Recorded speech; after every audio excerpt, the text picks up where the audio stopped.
Chapter 1, Touched Where? Ugh. Ah.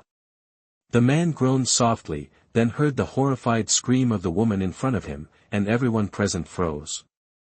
Vivian Harris's mouth gaped open, her hand still on the man's leg, momentarily unable to react to what had happened. She looked up at the darkened face. I'm sorry. Stammering, Vivian Harris tremblingly pulled the needle out of the man's thigh, causing him to groan again, his face contorted in pain, which startled Vivian Harris, causing her to hastily throw the needle in her hand away. I didn't mean to stab you, are you all right? After saying that, Vivian Harris anxiously touched Daniel Matthews' thigh. She didn't do it on purpose, but the question was, where did she stab him? Is he going to be okay? The more she thought about it, the more anxious she became, the more she wanted to explain, the more panicked she felt, especially with the man in front of her with a darkened, frighteningly gloomy face, the entire ward filled with a chilling air. Vivian Harris was scared, unsure how to deal with this situation, worried that she had injured someone, and afraid of the aura emanating from the person in front of her. The movements of her hands didn't dare to stop, but she didn't notice that the man's face in front of her was getting worse, his gaze towards Vivian Harris also becoming sharp. The surrounding soldiers were completely dumbfounded, utterly bewildered. Does this chick have a death wish? How dare she grope the captain? Vivian Harris. At this moment, the head of Ward A of the medical department and the department heads all rushed in, but no sooner had they entered than they saw Vivian Harris frantically touching the captain's thigh. Head Trent immediately roared. Vivian usually seemed quite calm, why was this mess happening today? And, she's a girl, how dare she touch a man's thigh? How utterly disgraceful. As soon as Head Trent spoke, those who were dumbfounded snapped back to reality. Vivian Harris was still a bit dazed, staring blankly at the people behind her, her hand still on Daniel Matthews' thigh. The others reacted, hurriedly stepping forward to pull this foolish girl away, while Daniel Matthews' handsome face had turned the color of pig liver. Clearly the air conditioning wasn't on, but the ward was bone-chillingly cold. Just as everyone was at a loss, with Head Trent trying to figure out how to apologize to this great deity, Daniel Matthews strode out of the ward, the door slamming shut with a loud bang. The little nurse, Vivian Harris, who caused the incident, was still a bit bewildered, innocently looking at the incoming medical department leaders and the soldiers beside her with their unsightly expressions. She didn't do it on purpose, did she? Vivian Harris. Yes. Even in the medical department, Vivian Harris was considered a low-ranking soldier, so when she heard the head call her name again, she instinctively stood at attention and saluted. Do you know who that was just now? Head Trent's face was also very unsightly. Reporting, Head, I don't know. Vivian Harris answered firmly. Everyone around couldn't help but break out in a cold sweat. This girl's guts were too big, weren't they? She dared to talk back before even knowing who the other person was. Thinking about the scene they had just witnessed, the others broke out in a cold sweat on Vivian Harris's behalf. Don't know. Don't know. Director Trent's voice trembled with rage, and the faces of the medical officers following him grew even grimmer. A-rank Black Wind Captain, Daniel Matthews. The director didn't mind the trouble of personally helping Vivian Harris learn more. What? Vivian Harris finally reacted. That unreasonable man who just insulted her was the Special Forces captain. How could that be? Seeing Vivian Harris's expression, Director Trent was truly furious, not knowing where to vent his anger. Was Captain Matthews someone she could offend so casually? I order you to apologize to the captain within 3 days. If the captain doesn't forgive you, then go to the personnel department and complete the termination procedures. After saying that, Director Trent stormed out with his entourage. Only Vivian Harris remained standing there, dumbfounded, still in disbelief. Was the man just now the ever-victorious general, the creator of countless military legends, Daniel Matthews, the captain she had admired for so long? Boom. Vivian Harris suddenly felt a boom above her head, as if it was about to crush her. She had just injected the captain with a needle in the thigh. Oh no, I'm dead. But this really couldn't be entirely her fault, could it? 1 hour earlier. Vivian Harris received her first assignment after joining the A-rank Black Wind team, to be in charge of the regular health checkups for the soldiers. Having just joined the team, Vivian Harris was full of enthusiasm for everything. After receiving the assignment from Director Trent, she was both excited and thrilled. This was the first time she would be conducting health checkups for soldiers. Overly excited, Vivian Harris didn't even put on medical gloves before entering and enthusiastically began the soldiers' health checkups. Vivian Harris's dream had always been to become a majestic A-rank Special Forces soldier. Unfortunately, she was a woman, and the requirements for A-rank Special Forces were extremely strict, so this dream had long been shattered. However, that couldn't dampen Vivian Harris's enthusiasm. After dozens of rigorous selection rounds, she became a medic for the A-rank Black Wind team, although currently, she was just a small nurse without a rank. A soldier, whose stomach Vivian Harris had pressed, groaned softly, his face flushing. What's wrong? Does it hurt? Vivian Harris solicitously asked the lying soldier, who quickly shook his head, his face reddening even more. Vivian Harris was completely oblivious to anything inappropriate about her actions. As a nurse who had undergone a rigorous selection process to be here, Vivian Harris was quite confident in her professional skills. She didn't notice that she wasn't wearing medical gloves, her bare hands touching these soldiers, making them a little uncomfortable. After all, Vivian Harris was a girl, and moreover, a beautiful girl with fair skin. Looking at the strong soldiers, Vivian Harris couldn't be considered boy-crazy, but she couldn't help but admire them. As expected of A-rank soldiers, their physiques, the firmness of their muscles, truly weren't something ordinary people could compare to. Vivian Harris couldn't help but feel a pang of envy. Why couldn't she have been born a man? The more envious she felt, the stronger Vivian Harris's hands moved, and the redder the faces of the soldiers lying on the beds became. Daniel Matthews saw this scene as soon as he entered. A petite female soldier in uniform was touching his soldiers, and his soldiers, one by one, were blushing. He was instantly enraged. This woman dared to harass his soldiers openly. Stop! Daniel Matthews barked coldly. Vivian Harris jolted, turning her head to see an incredibly handsome face. Before she could fully register his features, he spoke again. Are you the new medic? How did you get in here? As soon as Daniel Matthews spoke, he suspected that Vivian Harris had gotten into the A-level Black Wind team through connections. His expression darkened considerably. Who was so bold as to mess with his subordinates? Was he, Daniel Matthews, the kind of person to harbor useless individuals? Get in how? Vivian Harris didn't understand what he meant for a moment. I don't care whose connections you use to get in here. This is the A-level Black Wind team. We don't need unprofessional medical personnel like you. Daniel Matthews's aura was formidable. What are you saying? I used connections. I'm unprofessional. Vivian Harris, who considered herself a person of high morals and noble beliefs, determined to become an outstanding medic, also became angry. Damn it, didn't she know this was Black Wind? Throughout the whole of T-Nation, who didn't know that the Black Wind team was the elite of the elite? It was a place everyone wanted to join.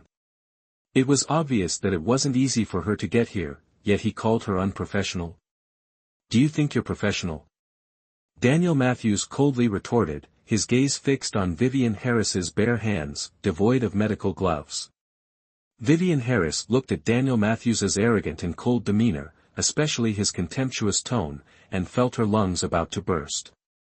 She, Vivian Harris, might not be comparable to experienced veteran medics, but she was a graduate of a prestigious medical university, a recipient of national scholarships for 4 consecutive years, and voted the most outstanding student. To join the A-level Black Wind team as a medic, she had overcome numerous obstacles and risked her life to get here. Who would have thought that on her first assignment, she would be humiliated to this extent? It was infuriating. On her small face, her large, clear black and white eyes now glared at the man in front of her, filled with fury. "I apologize." Her clear voice resonated, carrying a hint of defiance. Just after Vivian Harris spoke, the soldiers behind her gasped. A smile appeared on Daniel Matthews's perpetually stoic face. However, this smile didn't bring any warmth like spring, instead, it felt more terrifying. Everyone knew that when Captain Matthews smiled, it also meant the arrival of doomsday. Someone kindly tugged at Vivian Harris's sleeve, but she ignored them, continuing to stare at the man in front of her and repeating, "I apologize." Vivian Harris was never an easy person to talk to. Insulting her like this was no different from courting death. It's just that Vivian Harris didn't know that everyone else thought she was the one courting death. "Excuse me? Are you joking?"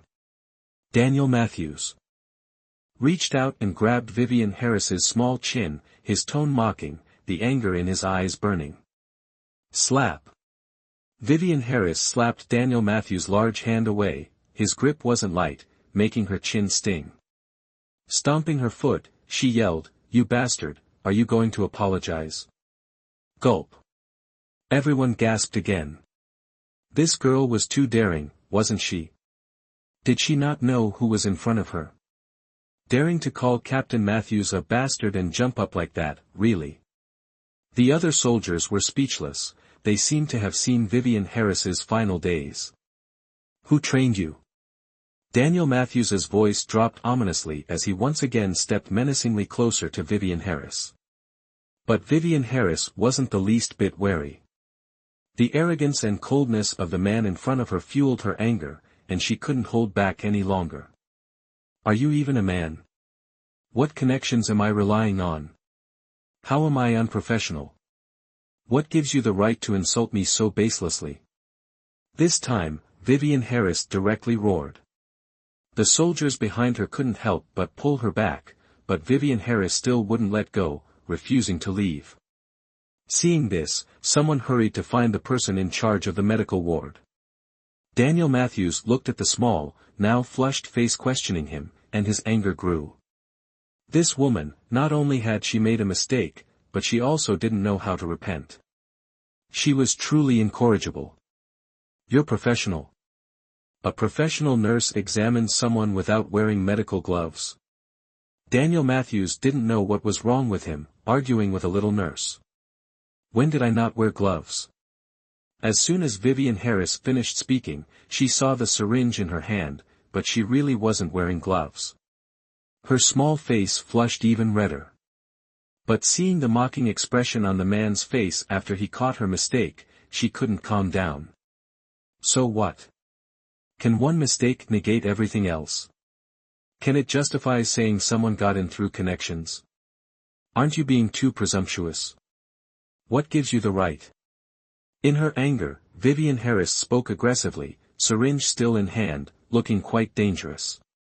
The soldiers behind her couldn't stand this little nurse's outburst any longer and once again stepped forward to pull her back. Unexpectedly, Vivian Harris resisted, and during the struggle, she accidentally jabbed the syringe into Captain Matthews's thigh. And so, a spectacular scene unfolded, just like before. Vivian Harris grimaced, her small face like a newborn kitten, so frustrated she just wanted to find a cotton wall and bash her head against it until she died. What was going on? That hateful, unreasonable, insulting, poker-faced man, how could he be the Captain Daniel Matthews she had admired for so long? Such a blow to the idol image. But now was clearly not the time to lament. Director Trent's words just now were definitely not a joke. If Matthews didn't forgive her, she might really be fired on her first day, and she would definitely become the biggest laughingstock of Area A, wouldn't she? Vivian Harris thought with some resentment. It clearly wasn't her fault, was it? And the soldiers beside her looked at Vivian Harris with a "pray for yourself" expression, making Vivian Harris even more embarrassed. Secretly cursing Daniel Matthews in her heart, Vivian Harris still had to accept it. Who told him to be a captain? Who told him that just one word could decide her fate? Vivian Harris understood for the first time what it meant to be crushed by a higher-ranking official, let alone how many ranks higher Daniel Matthews was than her. Leaving the infirmary, Vivian Harris disappointedly kicked some pebbles on the road, the scene from just now still in her mind, but had she really stabbed the captain's thigh?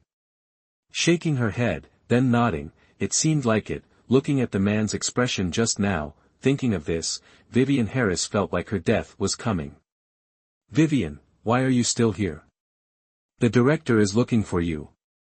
A colleague next to her saw Vivian Harris and hurriedly called. "Oh." Vivian Harris let out a small "oh." She knew this hurdle was definitely unavoidable. Now the entire medical board was probably waiting to scold her, right? Dejectedly, she turned around and walked towards the director's office. She really didn't want to be fired on her first assignment. It wasn't just a matter of losing face. Joining the A-level Black Wind team had always been her dream. She had worked so hard for so long, not to leave like this.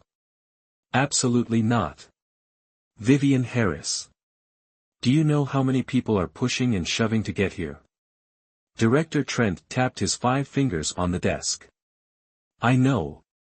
Vivian Harris lowered her head. She knew she was wrong. Wasn't it said that knowing your mistakes and correcting them makes you a good child? Couldn't she even apologize? So what are you still dawdling about? Do you know that the higher-ups have notified me that I have 12 hours to deal with your issue? Seriously. Director Trent also had a headache. Firing Vivian Harris was a small matter, but finding another excellent person like her was truly a mountain of difficulties. In this year's selection, Vivian Harris was the only one he liked. Unexpectedly, on the first day, she caused such a big incident. How could he not be worried? What? 12 hours? He's a captain, why is he so petty? Wasn't it just a prick? Besides, he's fine in the end, right? Too much. Vivian Harris, who was already feeling very aggrieved, immediately flared up upon hearing that the higher-ups were determined to fire her. Don't bully people like that. Enough. I didn't call you here to listen to your complaints. Director Trent massaged his aching temples. Go apologize to the captain immediately. I don't care how you do it, but if you don't get his forgiveness, even I can't protect you. Understand? But, Director, but what? Go now. Director Trent wore the expression of someone dealing with an incorrigible child. Vivian Harris gritted her teeth. Fine. Apologize, is it? Just you wait. Vivian Harris, carrying a basket of fruit, stood beneath Daniel Matthews's dormitory. It was nearing dusk. A strenuous day of training had ended, so Daniel Matthews should be in his dormitory by now. To Vivian Harris's surprise, however, officers of Daniel Matthews's rank were usually assigned private quarters. She hadn't expected him to be crammed into a building with the regular soldiers. This discovery shifted Vivian Harris's attitude towards Daniel Matthews. Sigh. I was in the wrong today. He got a needle for nothing. He's the one who's suffered. Where there's life, there's hope. Even if I have to resort to underhanded tactics, I must win this captain over today. Cough. That's a bit much. In short, it's do or die. Vivian Harris stood before the dormitory door, adjusted her clothes, puffed out her chest, sucked in her stomach, stood at attention, and then took a deep breath. Reporting. What is it? A warm voice, smoother than the average man's, came from within. Phew. Vivian Harris breathed a sigh of relief. It seemed God had heard her prayer. Amen. Please grant me strength. Reporting, Captain. I am Nurse Vivian Harris from Class A of the Medical Corps. I'm here to apologize. Daniel Matthews, in the midst of unbuttoning his shirt, froze. Images from the afternoon flashed through his mind. His handsome face darkened, and his tone immediately turned cold. Go back. I don't need your apology. At that moment, other soldiers in the dormitory began to return. Some even recognized Vivian Harris standing at the door. Oh my. This girl really isn't afraid of death, is she?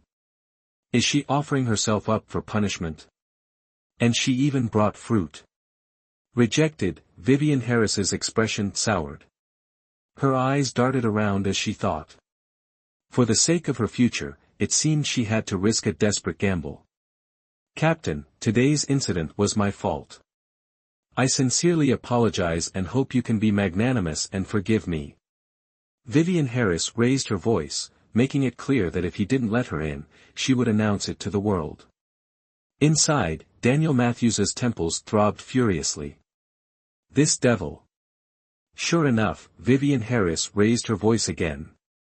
If you don't forgive me, Captain, I won't leave. Moreover, what if the injection I gave you today leaves some lasting side effect, making you unable to get in here? Daniel Matthews roared, cutting Vivian Harris off. This damned woman. Pfft. The soldiers who were resting were also made to regard Vivian Harris with serious respect by this roar. Amazing. As expected of someone from the Black Wind troops. Truly courageous. Vivian Harris, having won the first battle, playfully stuck out her tongue and, with a mixture of anxiety and excited joy, pushed open the door and entered. After all, Daniel Matthews was her idol. Cough, although this process was a bit dramatic. Daniel Matthews stood in place, fuming. Apologize? Fine. I want to see how she plans to apologize. Vivian Harris closed the door, and before she could even raise her head, the terrifying pressure in front of her made her break out in a cold sweat. As the saying goes, all's fair in love and war. How can you blame her? A cornered dog will leap over a wall, let alone her. Pft, pft, pft. Speak. How do you plan to apologize? Daniel Matthews stared at Vivian Harris in front of him, her face more than half covered by the brim of her cap, who hadn't dared to raise her head even after 2 minutes in the room, and spoke through gritted teeth. If it weren't for the fact that she was a woman and a nurse, he would have already kicked her out the door. How dare she openly provoke him on his own turf? Raise your head. Don't you want to apologize? Are you looking for shit with your head down? Daniel Matthews irritably undid another button on his shirt. Vivian Harris pinched herself hard. Calm down, calm down. This is a military camp, and this is a company. Commander who loves his country and his people, just a little fierce, that's all. Company commander. I apologize. Vivian Harris bowed deeply, showing her sincerity. Is that all? Daniel Matthews narrowed his eyes slightly, and the surrounding pressure dropped by a couple of degrees. This girl truly has guts as big as the sky. If what happened this afternoon was unintentional, he wouldn't have minded, but just now, she absolutely added insult to injury, openly declaring war. Vivian Harris's small face was drenched in cold sweat as she straightened up. Company commander, how about I give you a full checkup? Don't worry, I'm wearing gloves this time. I will definitely be very professional, very objective, and very dedicated to helping you, company commander, so you won't have any more worries. Daniel Matthews felt his teeth grinding. Had he really encountered someone who wasn't afraid of death? She still wanted to examine him. Suddenly, Daniel Matthews remembered that needle. Inhale. A faint feeling of sadness. Vivian Harris saw that Daniel Matthews didn't say anything and didn't know whether he agreed or not. But to show her professionalism, she resolutely put down the fruit, then took out a pair of plastic medical gloves from her pocket and quickly got ready. Vivian Harris glanced at Daniel Matthews, who still hadn't moved, her whole body numb. Cough. She had to admit, not having looked closely before, seeing him this close, he was truly devastatingly handsome. It's just that his gaze was too intense, sigh. She didn't know now whether her heart was pounding from fear or if spring had sprung in her heart. One more glance. Damn, handsome enough to topple nations. Captain, you take your pants off. Vivian Harris mustered all her courage to speak. She wanted to maintain a professional demeanor, but Daniel Matthews's aura made it difficult for her to speak like a medic. Daniel Matthews, unable to contain himself any longer, pointed at the door and roared, "Get out!" Yelled at again, Vivian Harris's temper flared. Damn it! What's so great about being a captain? So what if he's the captain, she's still a dedicated little nurse? He doesn't understand anything, just criticizes her work, and in the end, it wasn't even intentional. He's injured, and she has to endure criticism from her superiors. Now she's apologized, and he's still putting on this grumpy face. Hey! Don't be so unreasonable. I've already apologized. What more do you want? You didn't want me to examine you. If you have a request, just say it. Yelling at every little thing, what kind of man are you? Bullying a weak woman, is that it? I just gave you a shot. Do you need to be like this? Even pressuring my superiors to fire me. With that kind of attitude, do you deserve your rank? Do you deserve the adoration of the masses? I even considered you an idol. Pfft. Blind as a bat. Vivian Harris, dropping the mic. Daniel Matthews was so infuriated by the reckless little nurse before him that he was practically foaming at the mouth and stomping his feet. Without another word, he grabbed Vivian Harris by the collar, determined to throw her out. Seeing her for another second, he felt he'd have a stroke. Being reminded like this, Vivian Harris suddenly snapped back to reality. Oh my God! The story isn't supposed to go this way. At this moment, perhaps truly frightened, perhaps hurt by Daniel Matthews, Vivian Harris suddenly burst into tears. Almost at the door, Daniel Matthews felt a pang of reluctance to throw her out. Damn it! What a nuisance! Daniel Matthews released his grip, his tone still impatient, but unconsciously softer. Why are you crying? Shut up! Vivian Harris, just as her feet touched the ground, heard Daniel Matthews speak like that. Thinking about her uncertain future, and her dreams, her tears flowed even more fiercely, instantly reaching an uncontrollable level. Daniel Matthews, who had never flinched on the battlefield amidst real bullets and bombs, now felt a splitting headache. What's going on? Is she planning to cling to him? Why is this woman crying so much? I order you to shut up. Do you hear me? Daniel Matthews had never coaxed a woman, and Vivian Harris only cried harder. His already foul mood darkened like thunderclouds, rumbling with an impending storm. Vivian Harris flinched, but since things had come to this, she had no way out. She'll cry, what's it to him? I'll cry. If I get kicked out of the army today because of you, I'll cry outside your door every day. I'll curse you daily, make voodoo dolls of you, and even burn paper money to haunt you during holidays. Daniel Matthews furrowed his brow, his head filled with dark lines. Under Vivian Harris's relentless onslaught, he felt like his horizons had been broadened. I'm just a girl, working as a lowly nurse in the army. Do you think it's easy for me? You officials simply don't understand the struggles of U.S. common folk. It was my first day on the job. I didn't do it on purpose. And you yelled at me. Boo-hoo, you clearly didn't distinguish right from wrong and yelled at me first. I'm the victim here. Boo-hoo. I forgive you. Stop crying. Daniel Matthews took a deep breath and compromised. Humph, don't pretend. If you really forgave me, why did you let the leader fire me? Vivian Harris's tears kept flowing, showing no gratitude, but her cries had quieted down considerably. She was probably tired from crying. Daniel Matthews turned and picked up the phone on the desk, dialing a few numbers. Hello. This is Daniel Matthews. Yes, it's fine. No need. Yes, a very serious attitude. No need, keep her. I've forgiven her. Yes, it was just an accident, no problem. Goodbye. Daniel Matthews hung up the phone, his face darkening as he said, Are you satisfied now? Vivian Harris took a deep breath, her eyes red and watery like a rabbit's. stammering, done. I really won't be fired. Believe it or not, stand at attention, face the rear. Daniel Matthews felt he had never been so patient in his life, and a sudden wave of exhaustion washed over him. Vivian Harris suppressed the urge to cheer, quietly raising her hand in a yes sign. For the first time, she felt that Daniel Matthews was quite approachable, and couldn't help but run over and give him a tight hug, wiping her tears and snot on his neat uniform.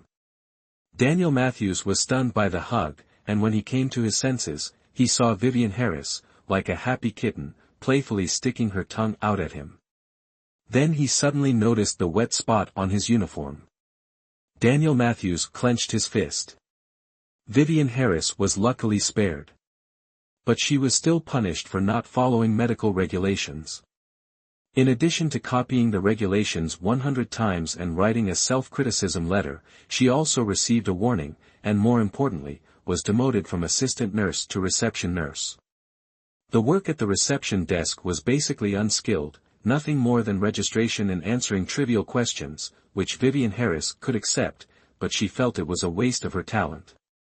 Most importantly, according to head nurse Trent, if she made another mistake, she would be directly assigned to change bed linens. Oh. No.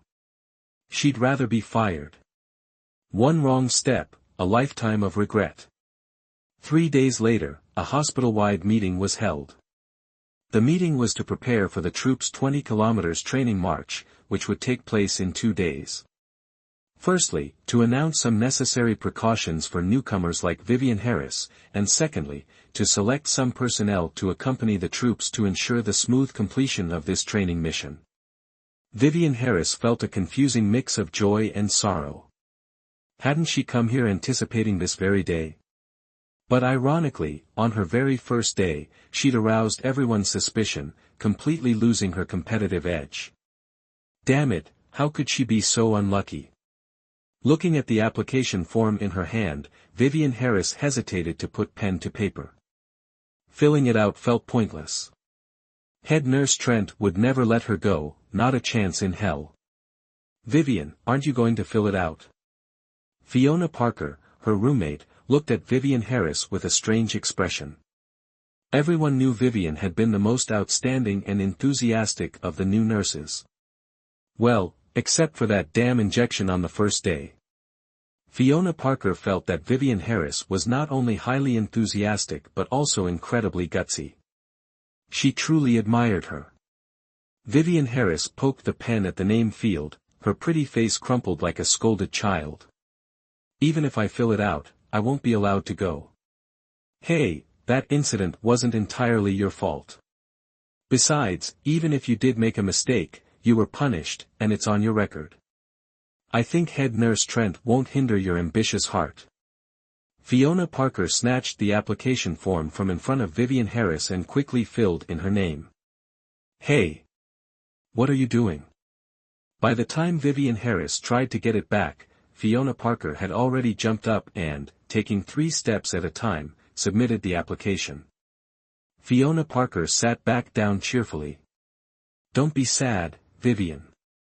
This is a once-in-a-lifetime opportunity. Who knows, maybe this time head nurse Trent will see you in a new light and assign you there. That would be amazing. I'm so bored at the reception desk, I'm practically growing moss. Vivian Harris clasped her hands in prayer, but remembering head nurse Trent's warning, she immediately deflated like a punctured balloon, face down on the table. You're lucky to have this downtime, you know. Plenty of people would kill for some peace and quiet, and you're complaining. Fiona Parker propped her chin on her hand, a look of admiration on her face. It's true, such a good position. Why wouldn't they let her go? Sigh. Initially, she thought people in the military would be healthy, with fewer illnesses. Turns out, this place is no less hectic than any other hospital. The scariest part is, the men here treat their bodies like they're made of steel. Collisions, bleeding, and broken bones are commonplace, giving her nightmares every night. Ugh. Fiona Parker couldn't help but rub her arm. You don't understand. I practically shrunk a cup size just to get here. Vivian Harris sighed deeply and shook her head. She'd put in so much effort to get here, wasn't it to enjoy the perks? She had ideals, she had dreams. Huh? What the hell does that have to do with your boobs? Fiona Parker instinctively touched her own chest, utterly bewildered. I squeezed myself dry, all right. Vivian Harris thumped her chest dramatically. Boo-hoo, what a painful lesson. Pfft. Laughter erupted all around. Vivian. How did I not realize you had such talent? Colleague A laughed until tears streamed down their face. Vivian Harris, you're a real fighter. Ah ha ha ha. Pfft, ha. Vivian, Tan Hoa Dictionary is really missing out by not hiring you as an editor. You shouldn't have come here, you know. Ha ha ha. Fiona Parker laughed so hard she slammed her hand on the table. Oh my, so vivid, so graphic. Brilliant. Of course, Fiona Parker didn't forget to conveniently and ruthlessly destroy the application form in her hand.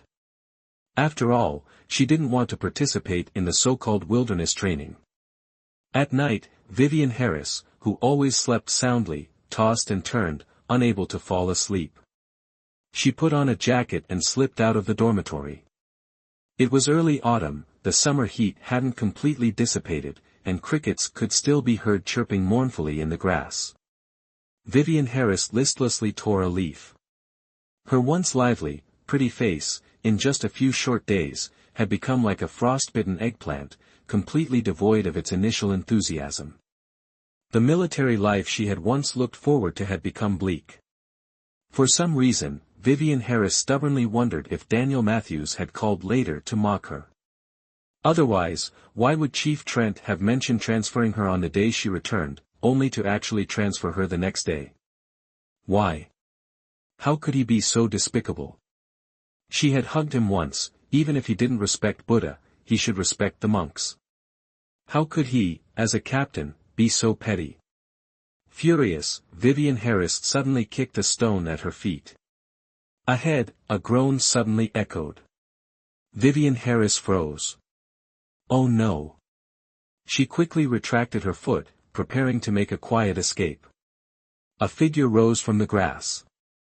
Due to the backlight, Vivian Harris couldn't see his face clearly, but the figure could clearly see Vivian Harris standing in the light.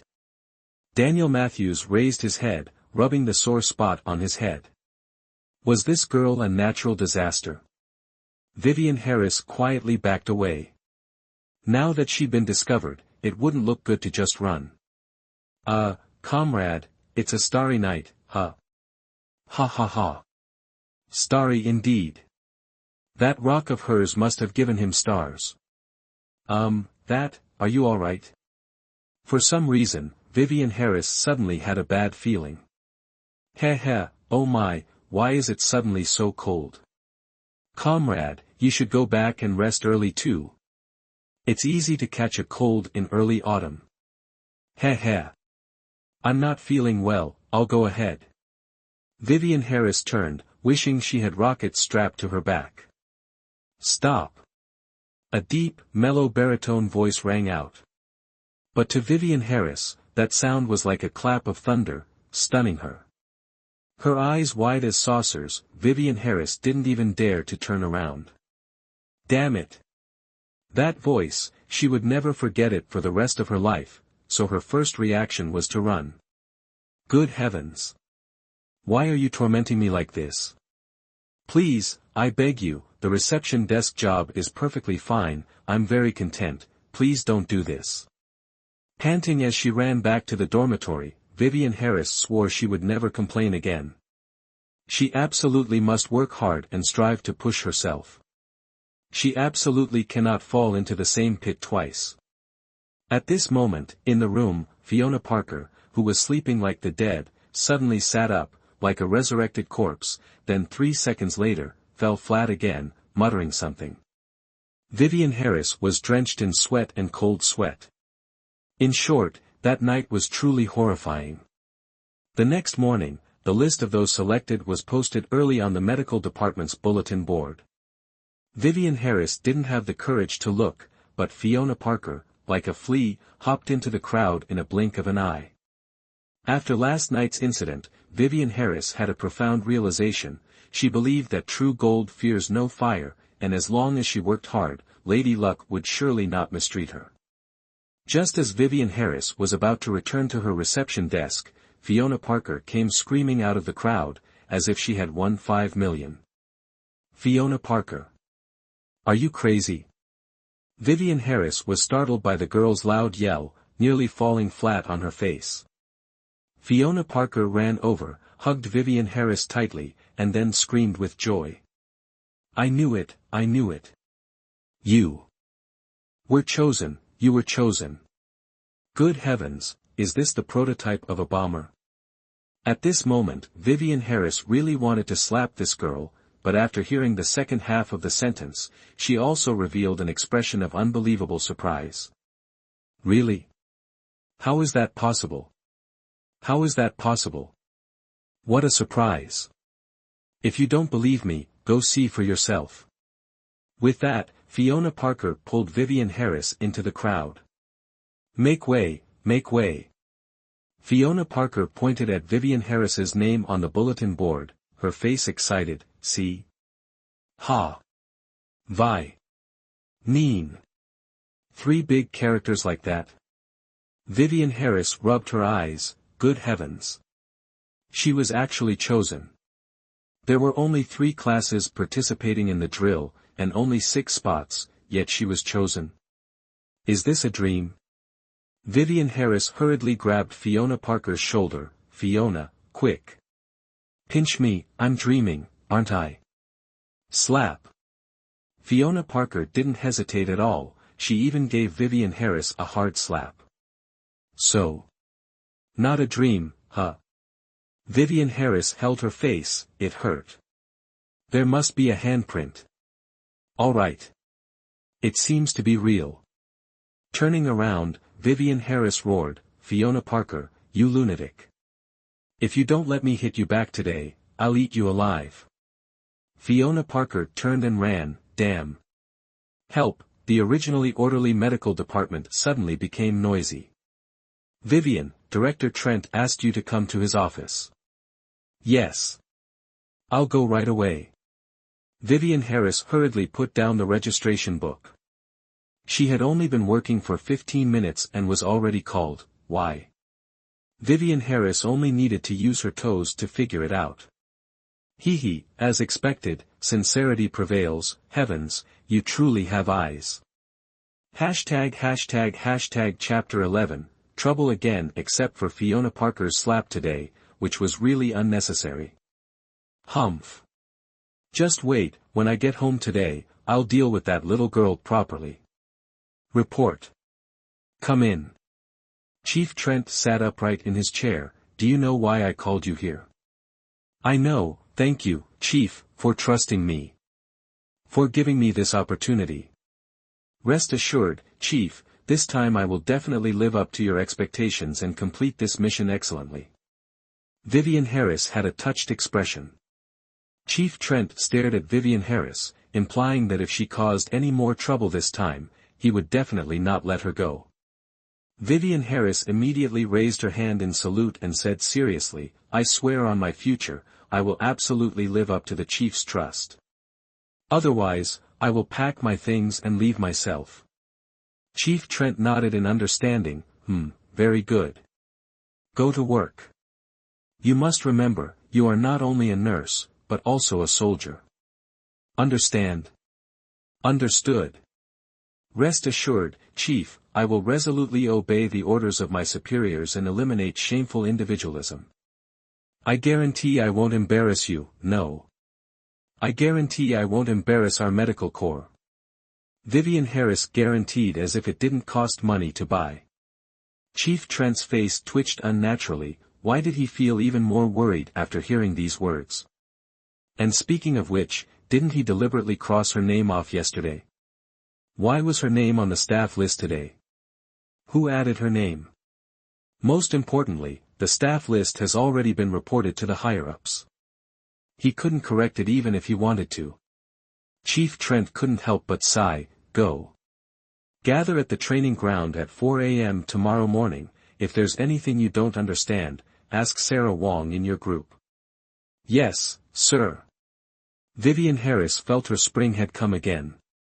The next day, Vivian Harris arrived at the training ground on time.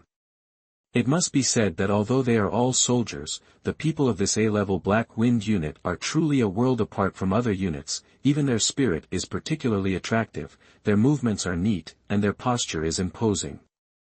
Oh my! So handsome! Swallowing her saliva, Vivian Harris asked Sarah Wong next to her with a love-struck expression, Sis Wong, why are these guys so dazzling? Sarah Wong was 2 classes senior to Vivian Harris. Unlike Vivian Harris, she came from a military family and joined the army right after graduation. She didn't think there was anything particularly special about the special forces, and for her, coming here was completely coincidental. Are you here to be a nurse, or to drool over men? Sarah Wong was a bit arrogant by nature, and after hearing about Vivian Harris's heroic deeds, she naturally didn't have any good feelings towards her. Vivian Harris was choked with anger and immediately glared at Sarah Wong. Damn it, there are already more men than women in this army, and these guys are all outstanding. She was an ordinary woman, very ordinary, couldn't be more ordinary. And she's the one pretending to be noble, born with a spinster's face. Humph. With this kind of hormonally imbalanced, estrogen-disordered person, Vivian Harris felt she had absolutely nothing in common with her. It was totally like playing a lute to a water buffalo. Kitch tuong fap. No way. Vivian Harris, I'm warning you, although I'm in the same group as you, if you dare to hold me back, I'll make sure you die a horrible death. Sarah Wong gave Vivian Harris a cold, sideways glance, her expression like that of an empress looking at a concubine. Oh my God. Vivian Harris was furious. Sarah Wong, what do you mean? What are you insinuating with your haughty tone?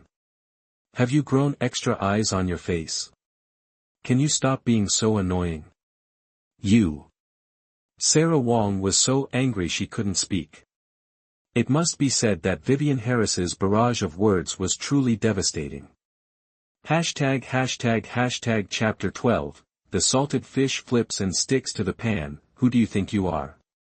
Just because you arrived 2 years before me? Do you think you're some kind of senior? With your hormonally imbalanced face, can't you smell yourself? Didn't school teach us that a black cat or a white cat, as long as it catches mice, is a good cat? Did you flush your enlightenment down the toilet? On what basis do you look down on others?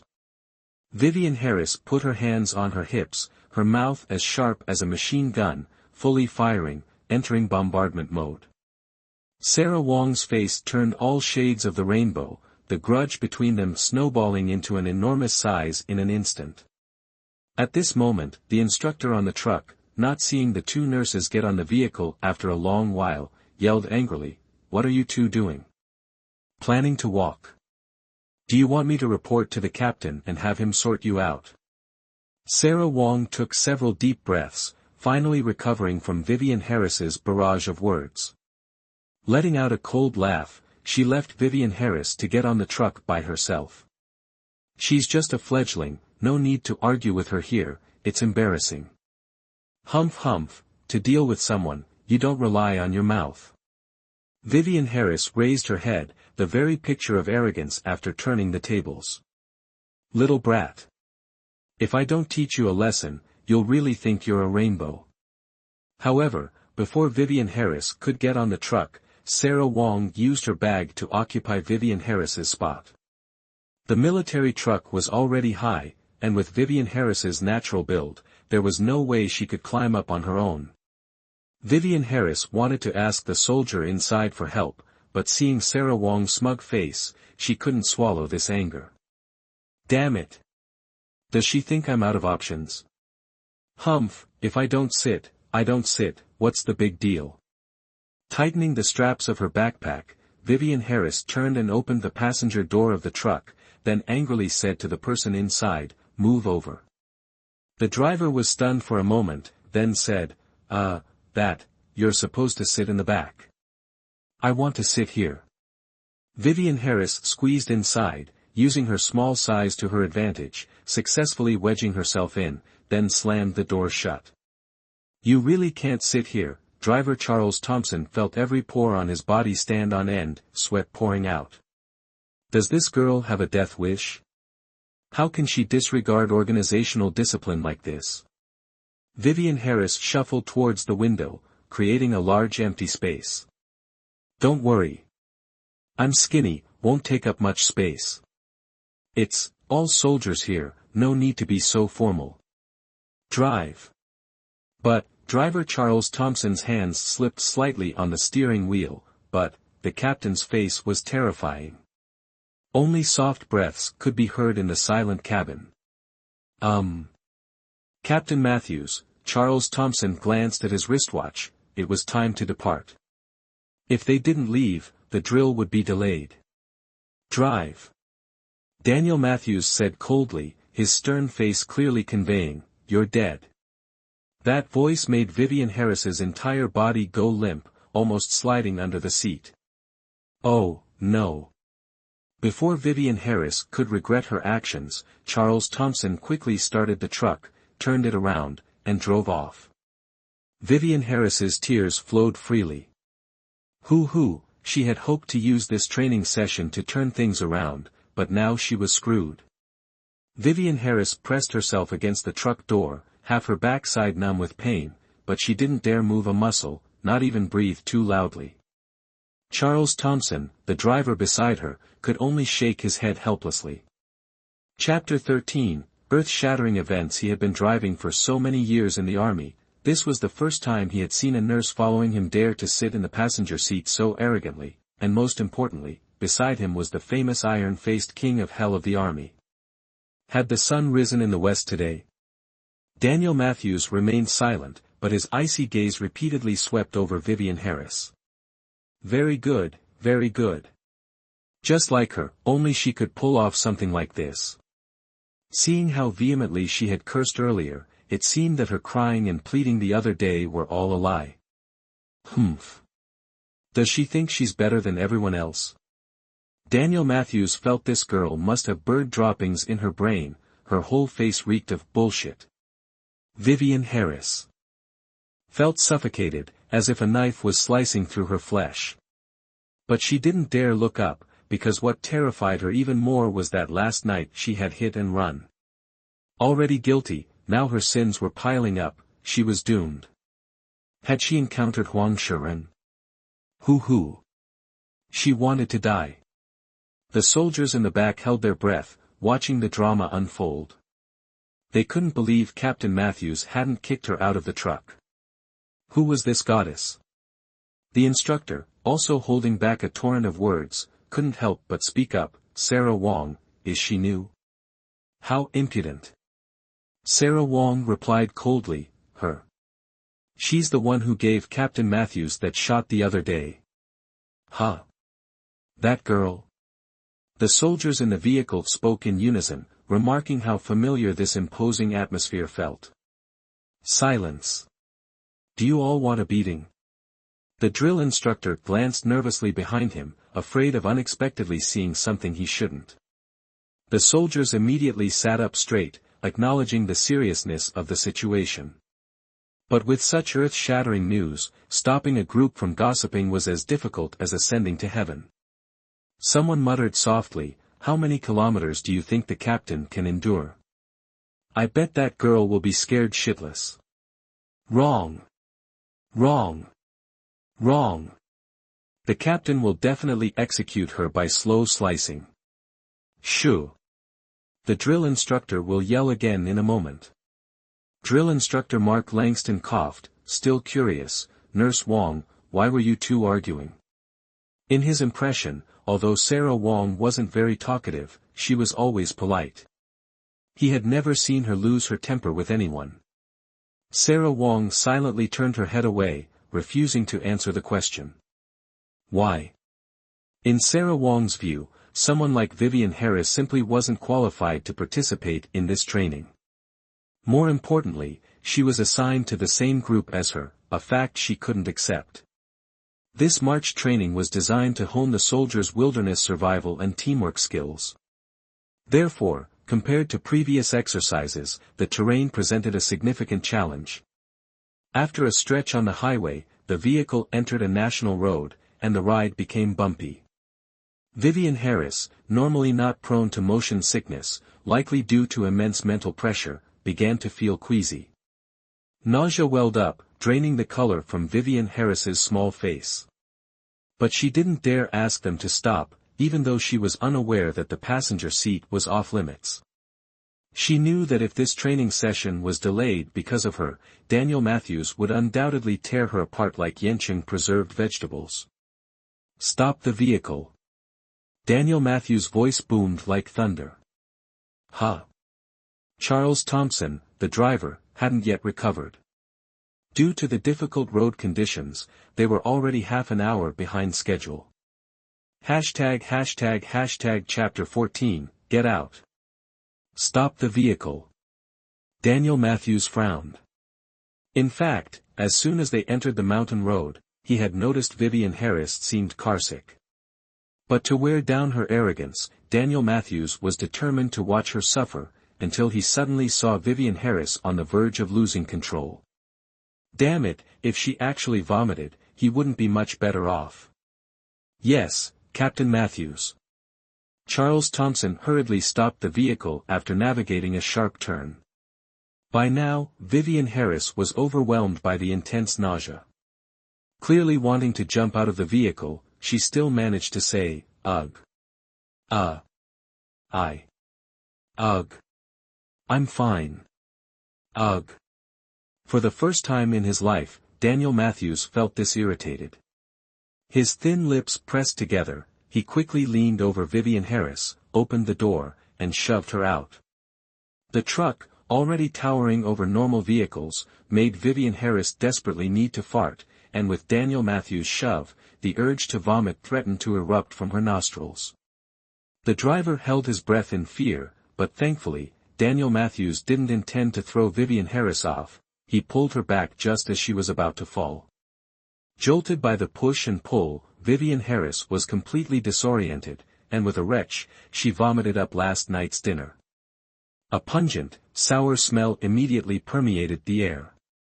This wasn't Vivian Harris's first embarrassing moment, but it was the first time the entire squad witnessed a military medic succumbing to motion sickness.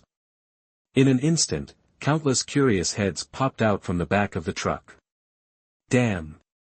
The captain, so imposing, reduced to this? TSK. Pathetic, looks like her eyes are about to roll back. Daniel Matthews' handsome, thick eyebrows furrowed. Since meeting her, he'd been cursed, encountering decades worth of bad luck all at once. He desperately wanted to let go, but he realized that at some point, Vivian Harris had clutched a corner of his camouflage jacket. Vivian Harris vomited wretchedly, her survival instincts compelling her to grip the fabric tighter. A ripping sound echoed as the fabric tore. Daniel Matthews' face darkened, fury boiling over as he forcefully pulled the still-retching Vivian Harris onto the truck. Vivian Harris. Let go. Vivian Harris, tears and snot streaming down her face, half a noodle dangling from her mouth, looked as pathetic as a stray dog. Captain. You're so. Ugh, before she could finish the word, great, another wave of bile erupted. Vivian Harris. Get off me. Daniel Matthews, unable to contain his rage, cursed. Vivian Harris, draped over Daniel Matthews, continued to vomit uncontrollably. Even Charles Thompson, sitting beside them, had to open the truck door and violently throw up. In that moment, the iron-willed Daniel Matthews felt his throat constrict, his stomach churning like a tempestuous sea. Damn it. This time, I'm screwed. The soldiers collectively gasped. No way, that powerful. Even Charles Thompson is puking. What the hell is going on? Finally, Vivian Harris calmed down, but before she could open her eyes, a furious voice boomed above her, "Vivian Harris. Ugh. Get, off me." Vivian Harris's mind went blank. Oh God, she just wanted to claw her eyes out. Trembling, Vivian Harris slowly crawled off the truck, convinced she was about to be executed. Daniel Matthews, his handsome face contorted, quickly jumped out of the truck and, clutching a tree trunk, vomited violently. Hashtag Chapter 15, take off your shirt. At this point, the soldiers on the truck also jumped down, crowding around.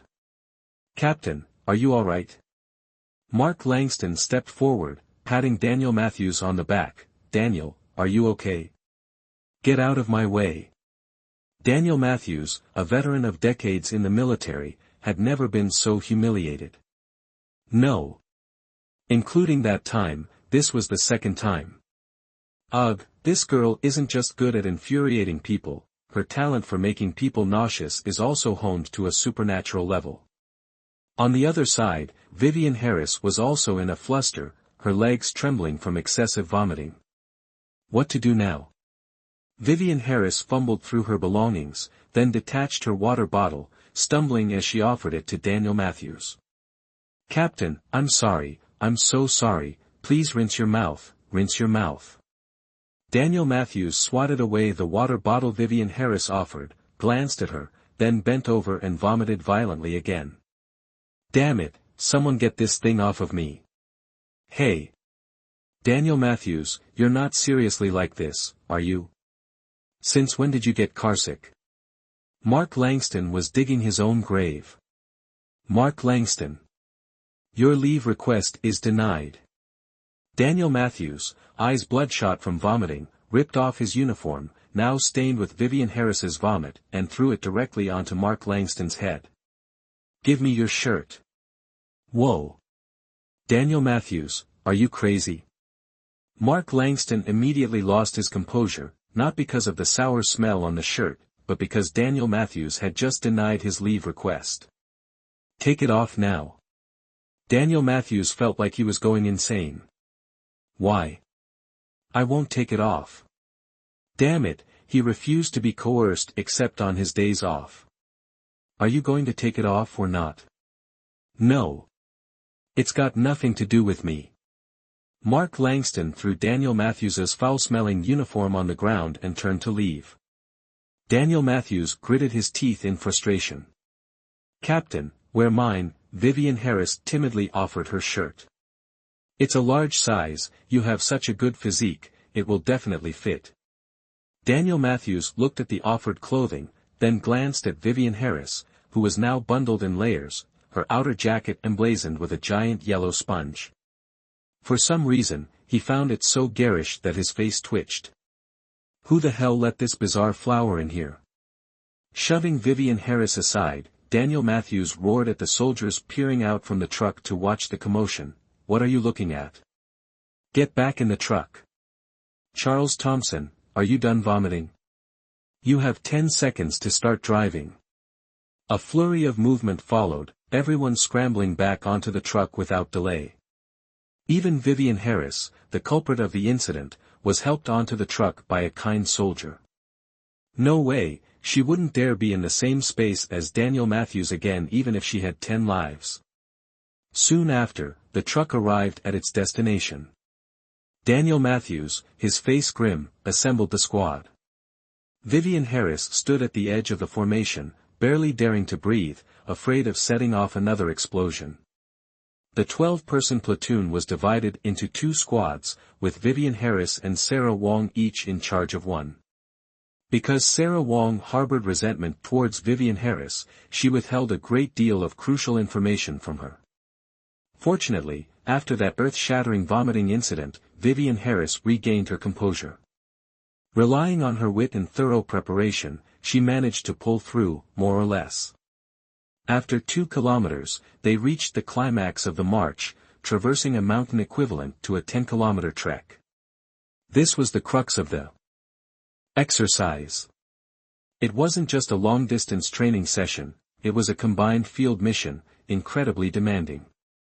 Hashtag Chapter 16, about to be tortured to death in previous training exercises, the medics only needed to complete the first 2 kilometers before hopping on a truck to the finish line, where they'd wait for the soldiers' return. But this time, the medics were required to complete the entire 20-kilometer march alongside the soldiers. This march was already a significant challenge for the rigorously trained soldiers, let alone a newcomer medic like Vivian Harris. Sarah Wong was quite calm. Knowing about this training exercise since last year, she had diligently prepared herself. Poor Vivian Harris, a newbie already exhausted from motion sickness and vomiting, was nearly tortured to death during the first 2 kilometers. Now she had to climb a mountain, and after that, another 8 kilometers awaited her. A sudden yearning for death washed over her. Private Ryan Lewis of Squad 1, a rather boisterous fellow, started chatting cheerfully with Vivian Harris once they were out of Daniel Matthews's sight. "Medic Harris, where are you from?" Vivian Harris gasped, "I'm from X Town, a small place." Huff, huff. So tired. Ryan Lewis offered his water bottle. "Medic Harris, have some water. I think the captain knocked yours over earlier." "Thank you. But I already drank some. What about you?" Vivian Harris was touched. She considered herself a kind and approachable person. She silently praised herself. "Don't worry, I'll help you find some water later." Ryan Lewis parted the waist-high grass, clearing a path for Vivian Harris to walk ahead. Truthfully, he felt sorry for Vivian Harris, especially with her small face that evoked a strong protective instinct. Other soldiers ahead joined in. "Medic Harris, honestly, we in Squad 1 admire you immensely. Yeah, I've never seen anyone in this area give the captain such a hard time." Haha. Right. The captain's known as the black-faced Yama, but today we saw some different colors on his face. Squad Leader 1 suppressed a chuckle, but still offered some advice. "Keep it down. If Squad 2 hears you, you're in trouble." Well, do you think he'll kick me out of the barracks after we get back?" Vivian Harris asked anxiously. "I think he'll not just kick you out of the barracks, but straight back home." Ryan Lewis also laughed heartily, saying, "I think it's very possible." Haha. 2 streams of tears immediately flowed down Vivian Harris's face. Seeing Vivian Harris's dejected expression, Ryan Lewis stopped laughing and winked at his comrades. "Don't be sad, Nurse Harris. It's not certain yet, right, guys?" Right. "It's not for sure yet, we're just joking with you. Captain Matthews just has a stern face, but he's actually a very good person, fair and just. Don't worry, he definitely won't be so heartless as to send you packing. Don't be sad, let's finish this training exercise first." Ryan Lewis chuckled, seeing the heavy backpack on Vivian Harris's back, and said, Here, I see your backpack is too heavy, I'll help you carry it. We can't lose to those brats in Squad 2. No need. It's not that heavy, I can do it myself. Hashtag Chapter 17, oh no, I'm lost in truth. Vivian Harris could no longer bear the weight, but she wouldn't be a freeloader, gasping for air. She felt she had to persevere, no matter what, so that even if she left the army later, she wouldn't regret it for the rest of her life. Vivian Harris's determined gaze made Ryan Lewis look at her with new respect. It had to be said, this little nurse really had backbone. But Vivian Harris was, after all, just a 20-year-old woman, fresh out of the sheltered life. Before even reaching halfway up the mountain, Vivian Harris accidentally got separated from the group. By the time Ryan Lewis and the others noticed, Vivian Harris was long gone. Vivian Harris, exposed to the scorching mountain wind, felt dizzy. Wiping the sweat from her forehead, Vivian Harris felt she might be suffering from heatstroke. Taking a bottle of heatstroke medicine from her first aid kit and drinking it, her throat burned. This wouldn't do. If she couldn't catch up with the company, in this vast, deep forest, even with a navigation system, she would get lost. But Vivian Harris looked back. Besides continuing to climb upwards, she was already lost. Sigh, was she really not cut out for the army? On the other hand, due to their planned mission, Ryan Lewis and the others didn't dare shout Vivian Harris's name to search for her. Most importantly, the vegetation here was dense. Even if they shouted, it wouldn't be very effective. After discussing, Ryan Lewis volunteered to look for Vivian Harris and then regroup with everyone. The most important requirement of this mission was to protect the combat medic and reach the destination together. Vivian Harris, with dry rations in her mouth, desperately climbed towards the mountaintop.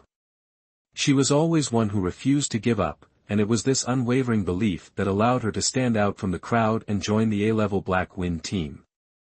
Damn it, wasn't it just 20 kilometers? Wasn't it just mountain climbing? What's the big deal? And that Sarah Wong, just you wait. Don't let me catch you slipping up, I definitely won't let you live in peace. But, as luck would have it, even drinking cold water could chip a tooth. Vivian Harris risked everything here just to change people's perceptions of her, but fate seemed to have other plans. Vivian Harris slipped, tumbling down the mountain. Before she could even scream, she crashed into a tree, her head lolling to the side as she lost consciousness. Ryan Lewis retraced his steps, searching 3 times but still couldn't find Vivian Harris, his heart pounding with worry. While wolves, tigers, leopards, and panthers were unlikely to be found in these mountains now, there were plenty of venomous snakes, insects, and other poisonous creatures. Even though Vivian Harris was a nurse, she was still a woman, and from the looks of it, she hadn't undergone any formal survival training. What if he couldn't find her? What if something unexpected happened? No, he had to find her. Disregarding organizational discipline, Ryan Lewis quickly switched on his radio to contact Daniel Matthews. Reporting. Do you have any idea what you're doing? Daniel Matthews' furious voice crackled through the radio.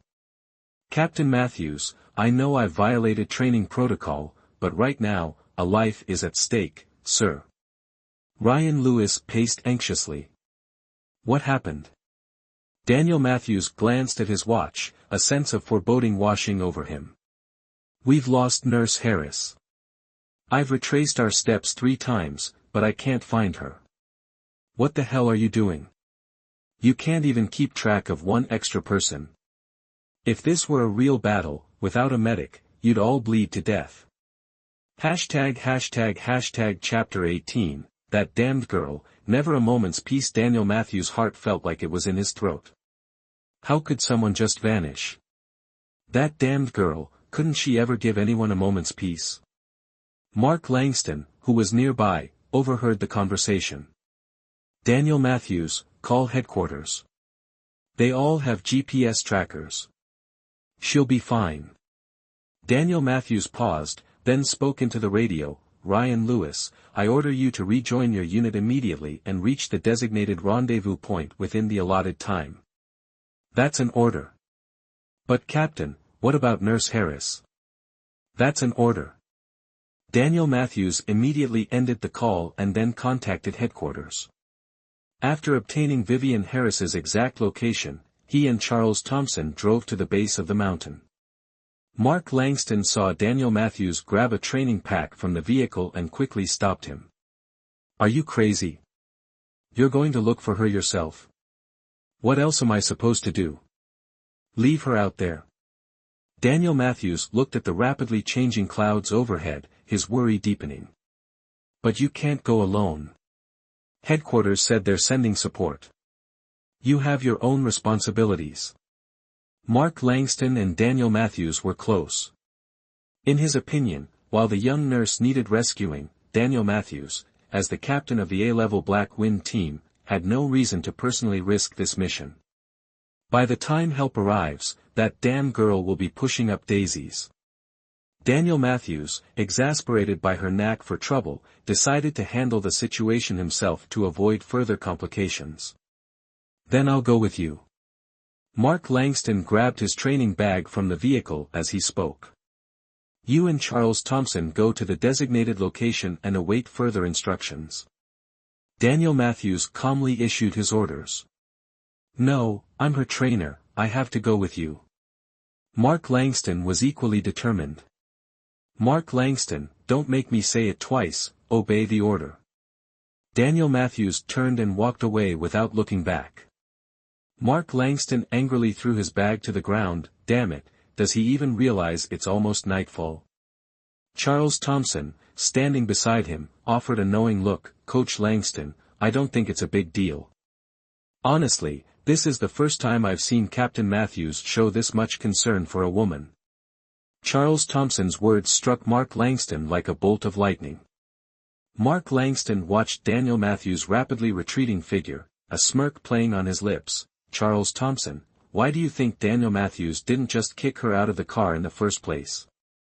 Heh heh. That's why I'm saying, Coach Langston, don't worry. Captain Matthews is more than capable. It's just a mountain, and even if he had to find a single pebble on it, he could. Clearly a man of experience.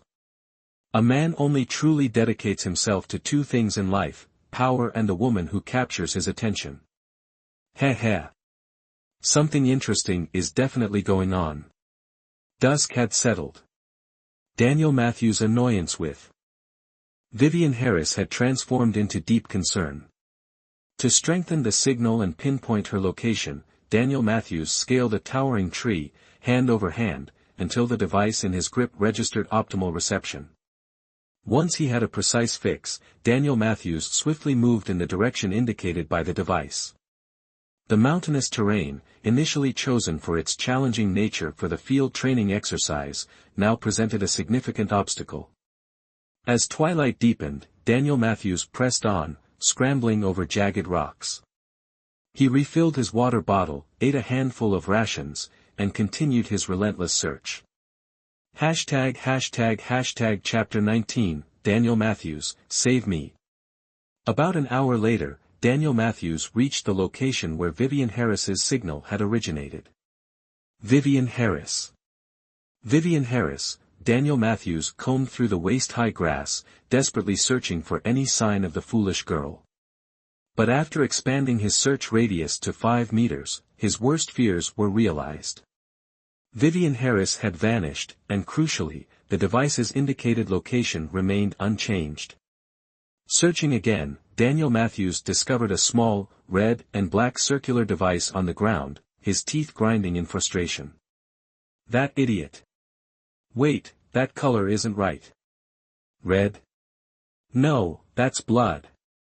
Is she injured? And judging by how dry it is, it's been here a while. Unbidden, Daniel Matthews' mind conjured Vivian Harris's small, pitiful face from earlier that day. Bloody hell. Something truly untoward hasn't happened, has it? Vivian Harris, where are you? Daniel Matthews stowed the GPS tracker. 22 years in the service, and this was the first time he felt this rattled. He didn't understand what was happening to him, but a genuine fear gripped him. The mere thought of Vivian Harris with broken limbs, bleeding, sent claws tearing through his heart. Vivian Harris, damn it, answer me. Vivian Harris. Daniel Matthews' increasingly frantic voice echoed through the dense jungle. So where was Vivian Harris now? In a small cave, Vivian Harris, having built a fire, was grilling a fish.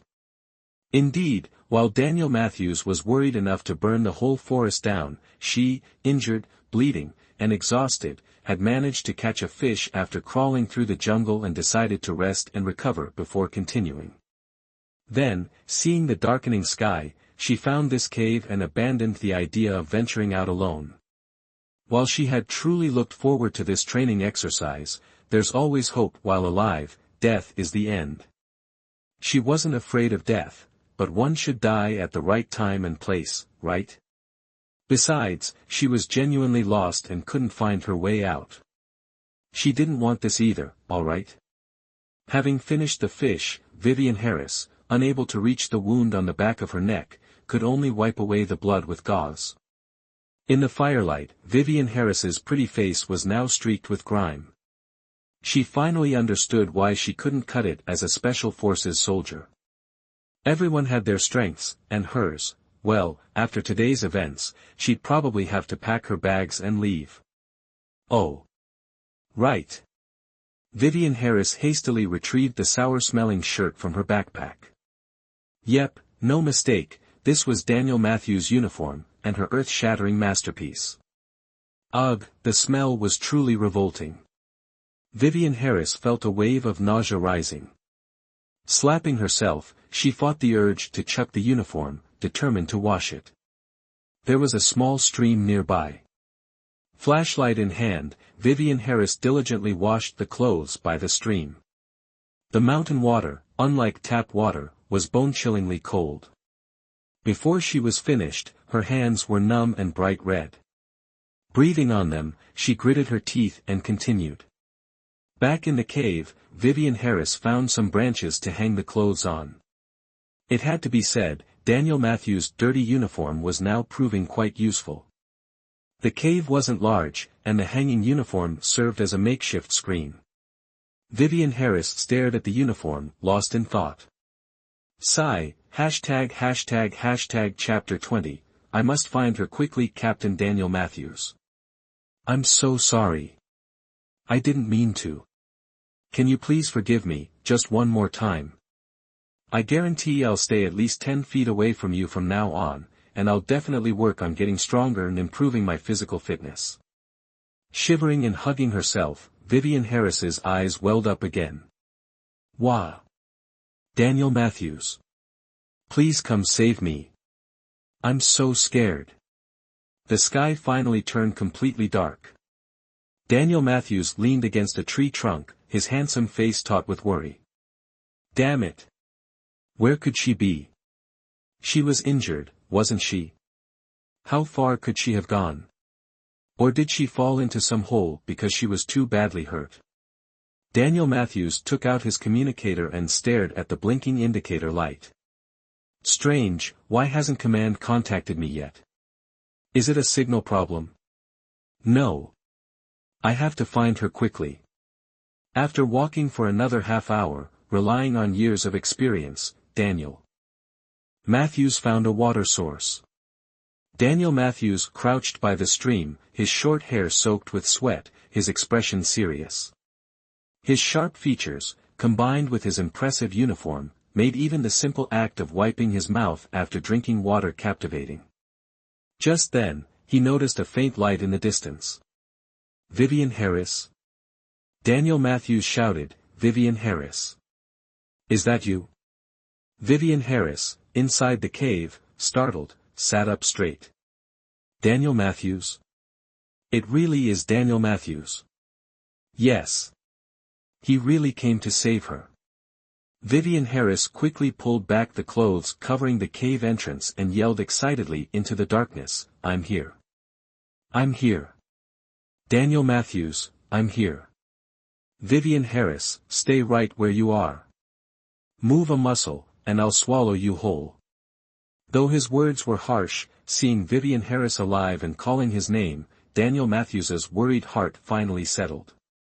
Covering the few hundred meters, Daniel Matthews, with a burst of adrenaline, reached Vivian Harris in what felt like an instant. Vivian Harris, you really are something. You actually. Before he could finish his scolding, Vivian Harris threw herself into his arms, wrapping her arms tightly around his strong waist. Her small frame held surprising strength, squeezing him so hard that Daniel Matthews winced. Vivian Harris squeezed her eyes shut, feigning fear, speaking rapidly. Captain. I'm sorry, I was really wrong, yell at me, hit me. But please don't leave me. I beg you. Please. Her soft, sobbing pleas were truly pitiful. Daniel Matthews's anger dissolved into flustered awkwardness, unsure where to put his hands. Daniel Matthews, thank you for saving me. I know I was wrong, really, I've never known anyone so kind in my life. You must be an angel sent by God. Daniel Matthews, no. Captain, even if you kick me out of the army this time, I won't complain. Really, believe me. I know I deserve it, I'm truly awful. I've wasted the opportunity you gave me and betrayed the chief's trust. I'm nowhere near the standard the army expects. I really thought I'd never see you again. Thinking about what I did today, I wish I could kneel before you and kowtow 100 times in apology. I have no face to show anyone, and no face to look at this sacred army badge. #### Chapter 21, Captain, please don't leave me. Captain. Daniel Matthews felt a slight headache. Looking at this clear-headed, eloquent state, it was evident that although injured, it wasn't anything serious. Moreover, her strength was also quite considerable. Enough. Let go of me. Daniel Matthews had reached his limit. His nerves were already extremely taut, and while his physical strength wasn't completely depleted, his vital energy had been significantly drained. With Vivian Harris causing such a commotion, Daniel Matthews felt like hundreds of bomber planes were roaring past his ears. I won't let go, I won't let go. Captain, I know you hate me, but you really can't leave me here. I won't let go even if you kill me. Having said that, Vivian Harris buried her face even harder into Daniel Matthews's chest. Sigh. Such a strong heartbeat, so good, so good. Daniel Matthews's lips twitched. Vivian Harris, do you believe I'll actually kill you? Vivian Harris paused for a moment, quietly backing away a little, but still not daring to let go. Captain. I really know I was wrong. Please don't abandon me. If you don't let go, I will immediately knock you unconscious, then drown you in that stream. Daniel Matthews swore he would absolutely do just that. Okay, okay. I'll let go, I'll let go. Vivian Harris finally saw her savior and didn't want to be any more bothersome. Are you a pig? Why didn't you stay put and wait? Daniel Matthews glanced at the fire still burning in the cave, a mixture of relief and worry evident on his handsome face. She knew how to start a fire, but didn't know how to signal for help. Vivian Harris fiddled with her slightly reddened fingers. I hit my head. When I woke up, it was starting to get dark. The grass there was too tall, I couldn't squat. Then why didn't you leave a mark? Do you know I almost set the mountain on fire looking for you? I'm sorry. Vivian Harris's voice was as soft as a mosquito's buzz. Where are you injured? At this point, Daniel Matthews regained his composure.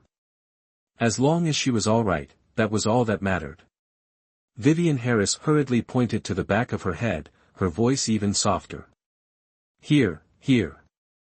Daniel Matthews turned Vivian Harris around and lifted her hair to examine carefully. The back of the head wasn't like other places, there could be serious consequences. Get in here. Due to the dim light, Daniel Matthews pulled Vivian Harris into the cave. Give me the first aid kit. I'll treat your wound. Huh. Vivian Harris was a little dazed. The captain was going to treat her wound? What are you still standing there for? There's a huge gash on the back of your head. Is your head made of rock? Doesn't it hurt? If Vivian Harris hadn't injured her head right now, he really wanted to crack open that seemingly clever but actually pig-headed skull of hers to see what was inside. It was definitely not the makeup of an earthling. Oh. Oh. Okay. Vivian Harris didn't dare delay for even a second, hurriedly handing over the first aid kit beside her, then obediently turned around and lowered her head. After brushing Vivian Harris's hair aside and seeing the wound, a worried expression crossed Daniel Matthews' face.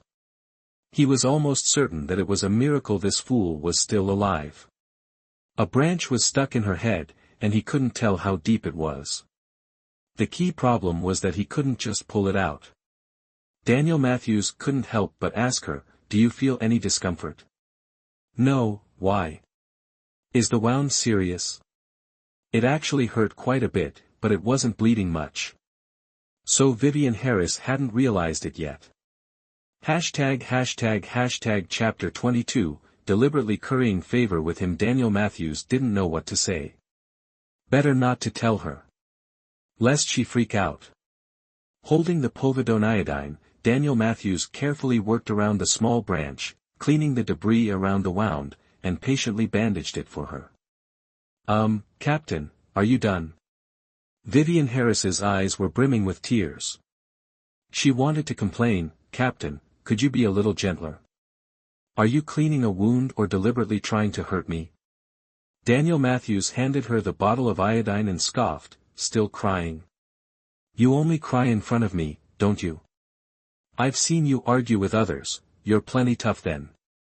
Taking the bottle, Vivian Harris quietly put it away in her first aid kit, muttering under her breath, that's because you're the most ferocious. What did you say? Daniel Matthews really wanted to crush the head in front of him. No. I didn't say anything. Captain, are you hungry? I can catch some fish for you. Vivian Harris quickly stood up, determined to make amends. But as soon as she moved, her body went limp. If Daniel Matthews hadn't been quick to catch her by the waist, she would have definitely fallen face first into the ground. Are you all right?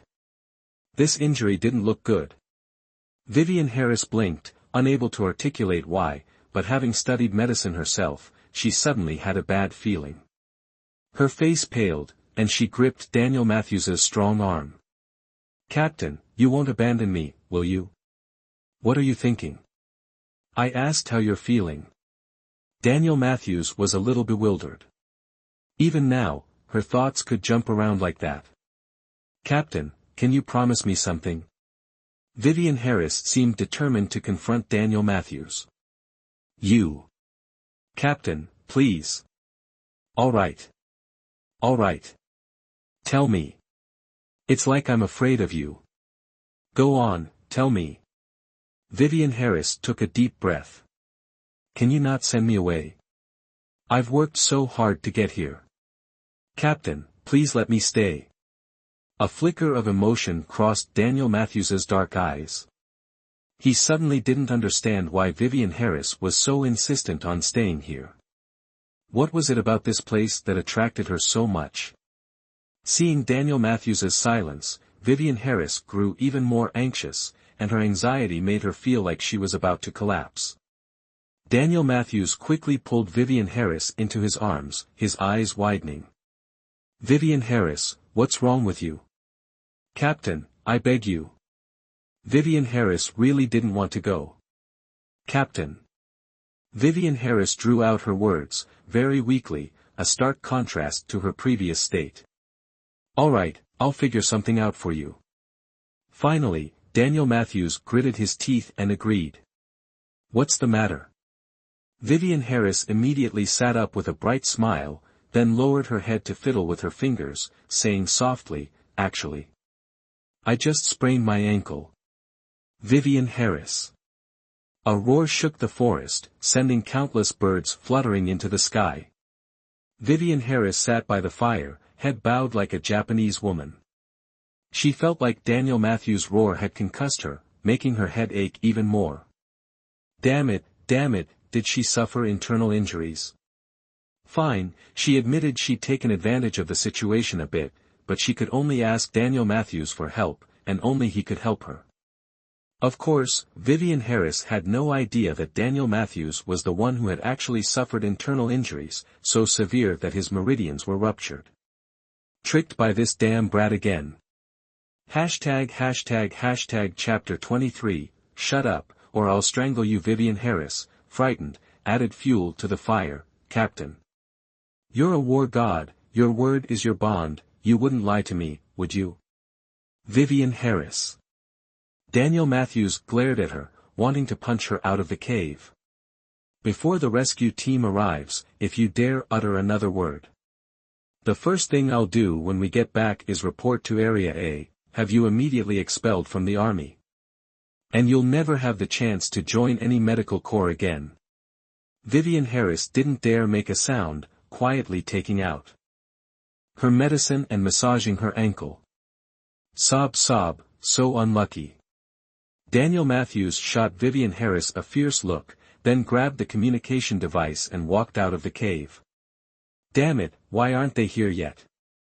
He was suppressing a burning rage, unsure if he would actually pounce on and devour Vivian Harris alive if he stayed with her a second longer.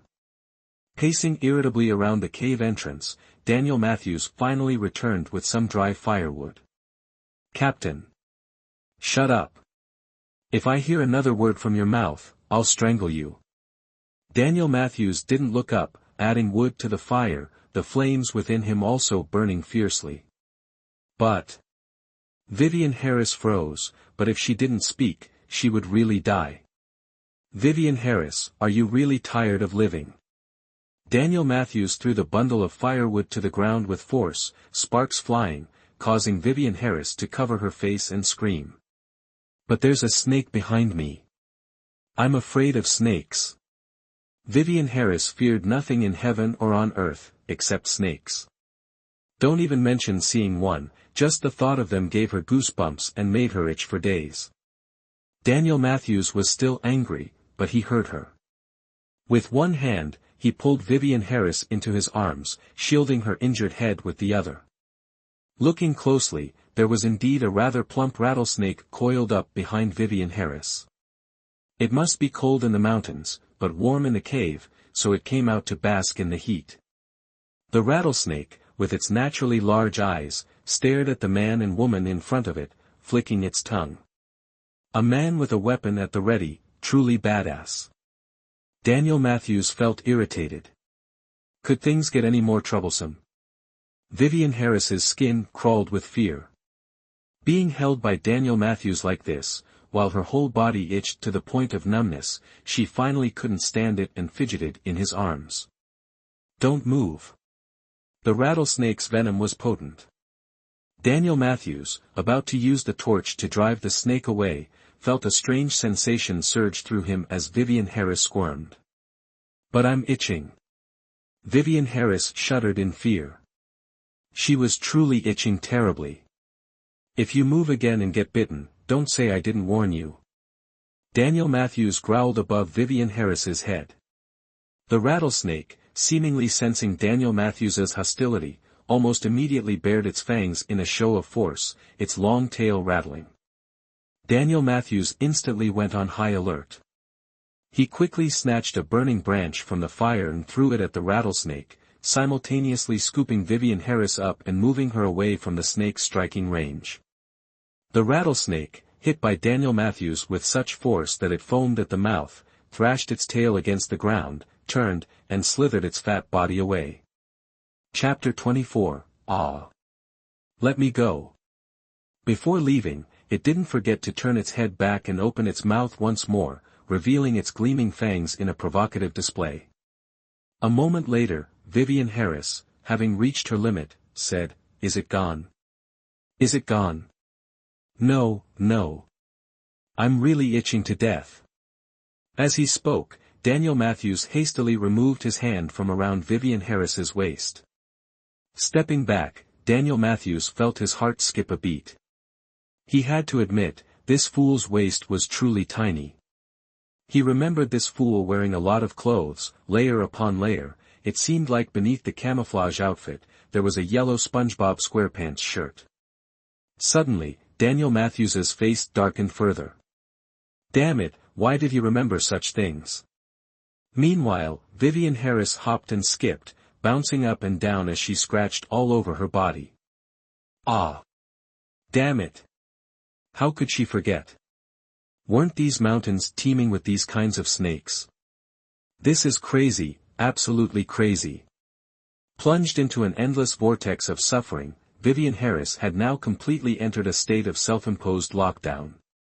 Because she was wearing too many layers, she couldn't reach the itch, so she started taking off her clothes. By the time Daniel Matthews regained his senses, Vivian Harris had stripped down to just a bra clasped at her chest. Moreover, as if that wasn't enough, she turned and started to take off her pants.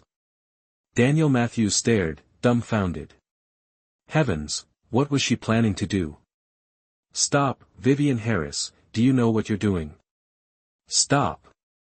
Daniel Matthews strode forward and grabbed Vivian Harris's flailing hands. Vivian Harris, are you insane? Daniel Matthews, despite having served in the military for many years and encountering his fair share of women, remained a man of upstanding character due to his personality, romantic history, and disciplined demeanor. Vivian Harris thrashed, unable to stop. It was so itchy. She felt like she'd been poisoned, about to be itched to death. Let me go. I'm so itchy, really, really. Restrained and unable to move, Vivian Harris hastily lifted her head, pleading with a choked voice. And Daniel Matthews, looking down from this angle, not only saw Vivian Harris's small, panicked face, but also clearly saw her ample cleavage, practically spilling out. In addition, Vivian Harris had been scratching all over, her jade-white skin now covered in long, red welts. Such a sight, for any man, would be extreme torture, and Daniel Matthews, no matter how disciplined, was still a normal man, a virile soldier at that. In an instant, Daniel Matthews felt a rush of heat surge to his lower abdomen. Damn it! Too stimulating. Let me go. I'm going to die, I'm really going to die. Vivian Harris felt like even the soles of her feet were burning, she was going crazy. In that moment, she didn't know where she got the strength, but she yanked Daniel Matthews's hand away and started to take off her pants. Crazy woman. Daniel Matthews was startled, unable to control his strength. They struggled, falling to the ground. Daniel Matthews, fearing Vivian Harris would hit her head, cushioned her fall with his body. A muffled groan escaped his lips as the sharp gravel behind him dug into his face like countless tiny knives. Yet, Vivian Harris, still delirious, writhed like a snake, rubbing against Daniel Matthews. Ugh! Daniel Matthews gasped, it's over, he felt a flicker of pleasure. Let me go, let go. Vivian Harris, completely unaware, mumbled with unfocused eyes. Daniel Matthews was drenched in sweat, this was more tiring than his long journey to find her. He suddenly grabbed Vivian Harris's shoulders, pulling her off him and yelling, Vivian Harris, I really want to strangle you. Strangle you. You. The sound echoed in the cave, followed by only heavy breathing. Vivian Harris's pale blue bra clasp popped open. Popped open. Open, #### chapter 25, damn it, what am I doing? Daniel Matthews couldn't tear his eyes away, his thoughts frozen, his mind filled with the current scene. He gulped. He knew he should push this annoying fool away, but what he wanted to do was kiss her. And the moment Daniel Matthews thought of it, he acted. A sweet, soft sensation spread through his mouth. Daniel Matthews was now completely controlled by instinct. He was like a starving beast, tasting the ultimate delicacy of the world for the first time in 1,000 years. Vivian Harris also froze, but not because of this. It was because Daniel Matthews's suddenly hot breath against her strangely soothed the unbearable itching. But almost simultaneously, Vivian Harris's back tingled and her body went limp from Daniel Matthews's unrestrained actions. Daniel Matthews, his long, narrow eyes narrowed, pupils as dark as ink, impossibly deep, caught the softening Vivian Harris. With a swift move, he flipped her beneath him, his breath so hot he felt like he was about to combust. And it was this flipping motion that caused Vivian Harris to hit the back of her head again. Before she knew what was happening, she lost consciousness. Daniel Matthews tightened his grip around Vivian Harris's slender waist, lifting his hard body. He shed his outer uniform, but before he could remove his inner shirt, urgent calls came from outside. Daniel Matthews's hand froze midair as he was undressing. He abruptly looked down at Vivian Harris lying on the ground and hastily put her Barbie outfit back on her. Damn it, damn it. What was he about to do? Daniel Matthews held his forehead, trying to steady his erratic breathing. At this moment, Daniel Matthews was incredibly frustrated. He felt like he was genuinely possessed.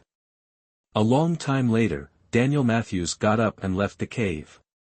He met the arriving reinforcements, and after giving instructions regarding Vivian Harris's injuries, he boarded a separate military jeep and quickly departed.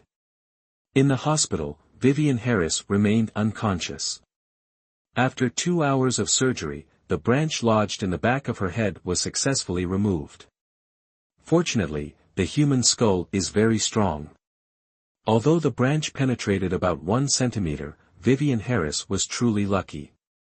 The branch completely missed any vital areas, resulting only in a hematoma, which kept her temporarily unconscious. During that time, Daniel Matthews visited her twice, but each time, he came with a large group of people, seemingly deliberately avoiding being alone with her. He didn't know when Vivian Harris would wake up, and more importantly, regarding that day's events, he didn't know how much she remembered.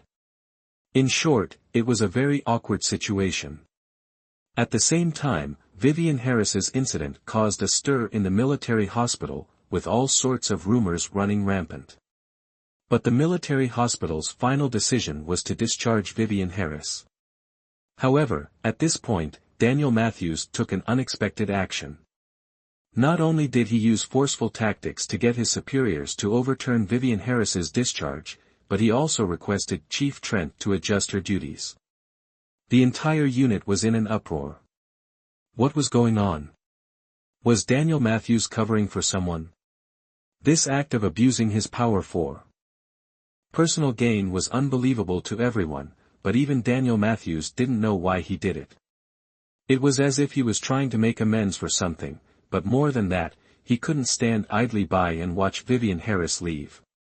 He knew Vivian Harris wanted to stay in the military, and it seemed he also wanted her to stay. Anyway, he was very confused right now. Vivian Harris remained in a coma for 5 days, finally opening her eyes on the 6th. Fiona Parker had been looking after Vivian Harris for 2 days. Just as she was about to leave, she saw her wake up, her red-rimmed eyes filled with emotion. "Vivian. You're awake. Are you feeling any discomfort? I'll go get the doctor right away." Vivian Harris's throat was parched. She desperately wanted to say, "Pour me a glass of water." But before her lips could even move, Fiona Parker had zoomed off like a whirlwind. Not long after, doctors and nurses surrounded the hospital bed, one checking her pupils, another taking her blood pressure, utterly exhausting her. "Vivian Harris, what do you want to say?" Fiona Parker, seeing Vivian Harris winking at her, hurried over. "Water. I want to drink water." Vivian Harris used all her strength to speak. Fiona Parker frowned. "All right, wait for me." "Geez, your voice sounds awful." If she weren't immobilized, Vivian Harris would have really smacked this girl. "Why so chatty?" Just then, the attending physician stopped Fiona Parker, who was bringing water, and sternly said, "She can't drink that much water right now. Just dab her lips with a cotton swab." "Huh. Oh, look at me, I forgot." Fiona Parker smacked her head. That's right, she was a nurse too. How embarrassing. It was a good thing Chief Trent wasn't around. If he found out, she'd get another earful. This, however, was torture for Vivian Harris, whose throat felt like it was on fire. At this moment, she finally understood the resentful gazes of the patients she had treated similarly in the past. After completing a series of tests, the attending physician cheerfully told Vivian Harris to rest well and that she could be discharged in a week. He also took the opportunity, when few people were around, to suggest that Vivian Harris could take this chance to request leave from work and enjoy a few extra days off. Vivian Harris didn't overthink it. After lying in bed for a few more hours and regaining some strength, she asked Fiona Parker to raise the bed. Seeing that Vivian Harris was alert, Fiona Parker, like a released chatterbox, started talking non-stop. "Vivian Harris, what the heck happened that day? Why did you get separated from the group during training? More importantly, where did you go after you got lost? You know, when you were brought into the emergency room, my heart nearly stopped. If I hadn't held Chief back, your parents would be here by now." Fiona Parker wasn't wrong. If she hadn't told the chief about Vivian's family situation, the entire military hospital would probably be in chaos. Knowing how much Dad Harris adored his daughter, he would undoubtedly turn the entire military upside down. So they don't know yet? Vivian Harris felt a surge of anxiety. If the two living Buddhas back home found out, she could kiss her military career goodbye. No way.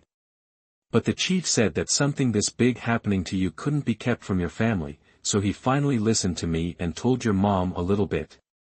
Oh. That's good. My mom isn't too hot-tempered, she's easy to talk to. Easy to talk to, huh? You know, the moment your mom heard you were in trouble, she ripped into the chief, yelling, "We good, honest folks pay taxes to you every year. Do you just shove it all up your noses?" You should have seen the chief's face turn green. And her voice was so loud, the desk phone in the office was practically vibrating off the hook. ##### Chapter 26, No need to tell her I came. Fiona Parker's dramatic pronouncements were too much even for the ward nurse. Vivian Harris wore an exasperated look, sighing inwardly, if it were her father, it wouldn't just be a single sentence. But all things considered, you've had a bit of good luck amidst this misfortune. How so?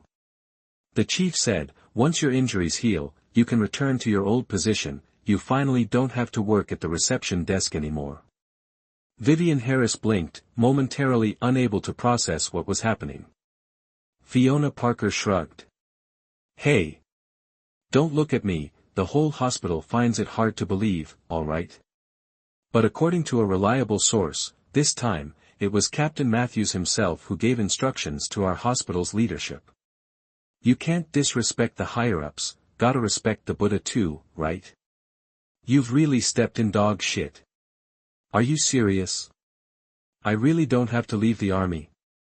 Vivian Harris's face lit up. Would I lie to you? Fiona Parker, genuinely happy for Vivian Harris, picked up the bowl of thin porridge from the table and scooped a spoonful, feeding her as she spoke. Hey! I heard the captain found you that day. Confess, kid, did you slip the captain some kind of love potion? Everyone in the army is saying the captain kept you on to discipline you, but I don't think that's it, is it? TCH. What nonsense are you thinking? Vivian Harris's memory of the events before she fainted was hazy. She only remembered encountering a snake, then her old illness flaring up, and after that, not much else. All right, enough. I'll finish feeding you this porridge, and then I have to go back and rest. I was seriously worried you wouldn't wake up, I had to take 2 days off and stay here watching over you for 2 days and 2 nights. If you hadn't woken up, the chief would have really had to notify your parents to come get you. Vivian Harris ate the thin porridge in small sips, looking at the prominent dark circles under Fiona Parker's eyes, feeling guilty. Fiona, thank you. Don't be so formal with me, it doesn't suit you. Fiona Parker was accustomed to Vivian Harris's tough demeanor. Vivian Harris chuckled, teasing, hey. Fiona Parker, you're so cool, does your family know? After Vivian Harris was settled, Fiona Parker, truly unable to bear it any longer, stumbled towards the dormitory to catch up on sleep. Upon reaching the main gate, she happened to see Daniel Matthews approaching the hospital entrance. Fiona Parker's sharp eyes recognized Daniel Matthews.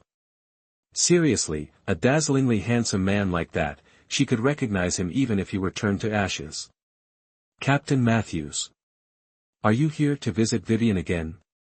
Despite her haggard appearance, Fiona Parker gave him what she considered her best smile. Daniel Matthews stopped, turning to look at the person greeting him. He recognized her as Fiona Parker, Vivian Harris's roommate.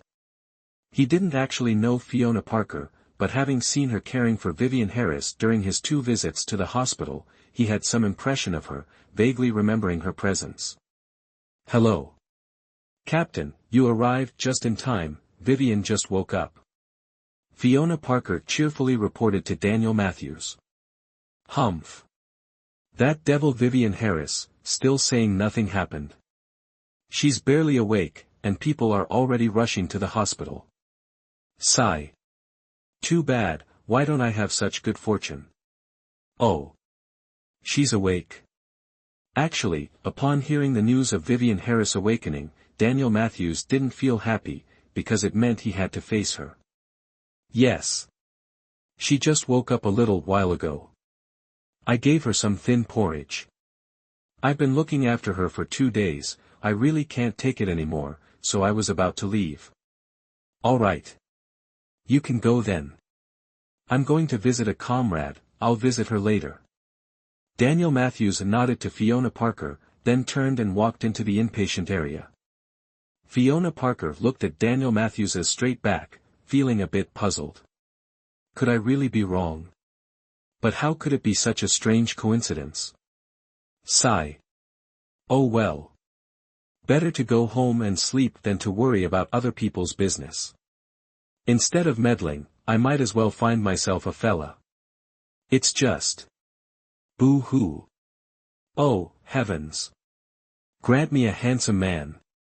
He doesn't need to be as handsome as Captain Matthews, even half as handsome would do. After visiting a comrade who had just undergone kidney stone surgery in the urology department, Daniel Matthews received a notification from his superiors to attend a meeting. Hurriedly saying goodbye and about to leave, he remembered Vivian Harris lying in the neurology department on the 17th floor. After much deliberation, he finally decided to visit her. Some things must be faced no matter what. Having done such a thing, how could he ignore it? If Vivian Harris was resolute, what would it matter if he took responsibility? Gotta say, those bunnies were tasty. Daniel Matthews's pupils immediately dilated, and he quickly covered his eyes. Damn it! Why was he thinking about that again? In truth, the days Vivian Harris spent comatose in the hospital were not easy for Daniel Matthews. Every night, when he wasn't training, he would unconsciously recall Vivian Harris's situation that day, and the unprecedented restlessness he'd experienced in the past few decades caused him persistent insomnia. Sometimes he was forced to get up and take several cold showers to soothe the urge within him. Arriving at the door of Vivian Harris's hospital room, Daniel Matthews took a deep breath before entering. At this moment, Vivian Harris, having just woken up not long ago and after chatting with Fiona Parker about all sorts of things, was tired and resting with her eyes closed, completely unaware that Daniel Matthews was standing by her bed. It wasn't the first time Daniel Matthews had visited Vivian Harris, but it was the first time he had come alone. Vivian Harris looked very frail lying on the hospital bed. Her already small face appeared even smaller now, her chin pointed, and the baggy blue and white striped hospital gown made her seem even tinier. Fragile, as if she could disappear at any moment. Her roommate just said she was awake. Should I wake her up? Nah. Let her sleep. Daniel Matthews's eyes flickered with complex emotions, but his handsome face remained as usual, expressionless. Even he himself didn't realize that since entering, his gaze had been fixed on Vivian Harris. Moreover, since encountering Vivian Harris, despite his countenance remaining stoic like a wooden statue, a subtle gentleness has softened his usual demeanor. Captain? Are you visiting Nurse Harris? Shall I wake her? Nurse Natalie Lawrence, while on her rounds, observed Daniel Matthews standing beside Vivian Harris's bed. Daniel Matthews coughed lightly, then inquired, "No need, is she awake?" "Yes. She awoke around 10 this morning." "Oh, right. Fiona Parker just left." As Natalie Lawrence spoke, she appraised Daniel Matthews, a delicate blush coloring her composed face. "Absolutely dashing." I have to leave now. No need to tell her I was here." Daniel Matthews averted his gaze and turned to depart the room. "Yes. Take care, Captain." Clutching her patient chart, Natalie Lawrence gazed dreamily at Daniel Matthews's retreating figure.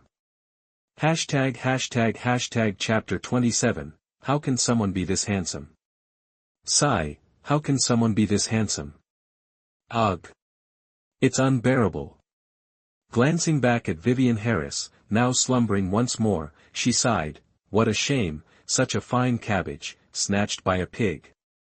The following day, Vivian Harris underwent a brain scan. All her vital signs were stable.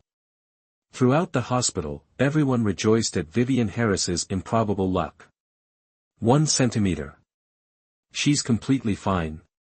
Anyone else would likely be hemiplegic. At this time, Chief Trent also made time to visit her, informing her of some work-related changes.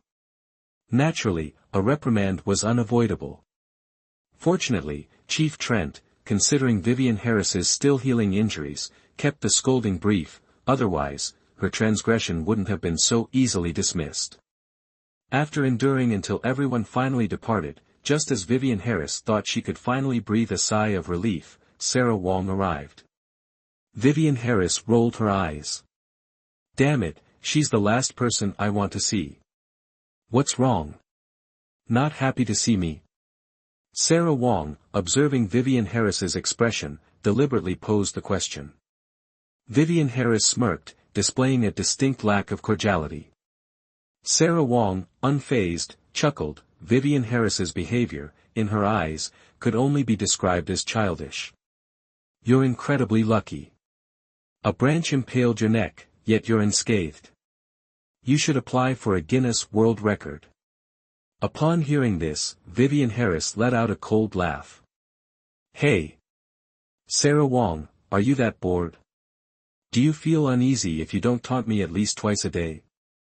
I'm saying, you were in a coma for 5 days, and your mouth is still as foul as ever. Yet, in front of the captain, you're as docile as a rabbit. Sarah Wong, it seems, has been putting in some effort lately, daring to engage in a verbal sparring match with Vivian Harris. So what if my mouth is foul? It's still better than your dog's mouth that can't sprout ivory. Humph. Let me tell you, the chief spoke to me today.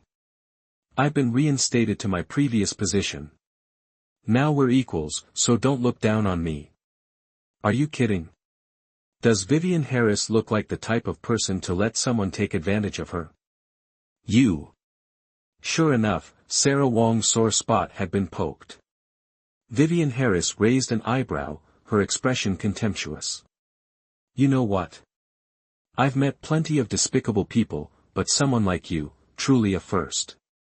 Why don't you audition for Premature Ejaculation, the movie? Get it? Sarah Wong's face turned green. Damn it. One day, she would rip that woman's mouth apart.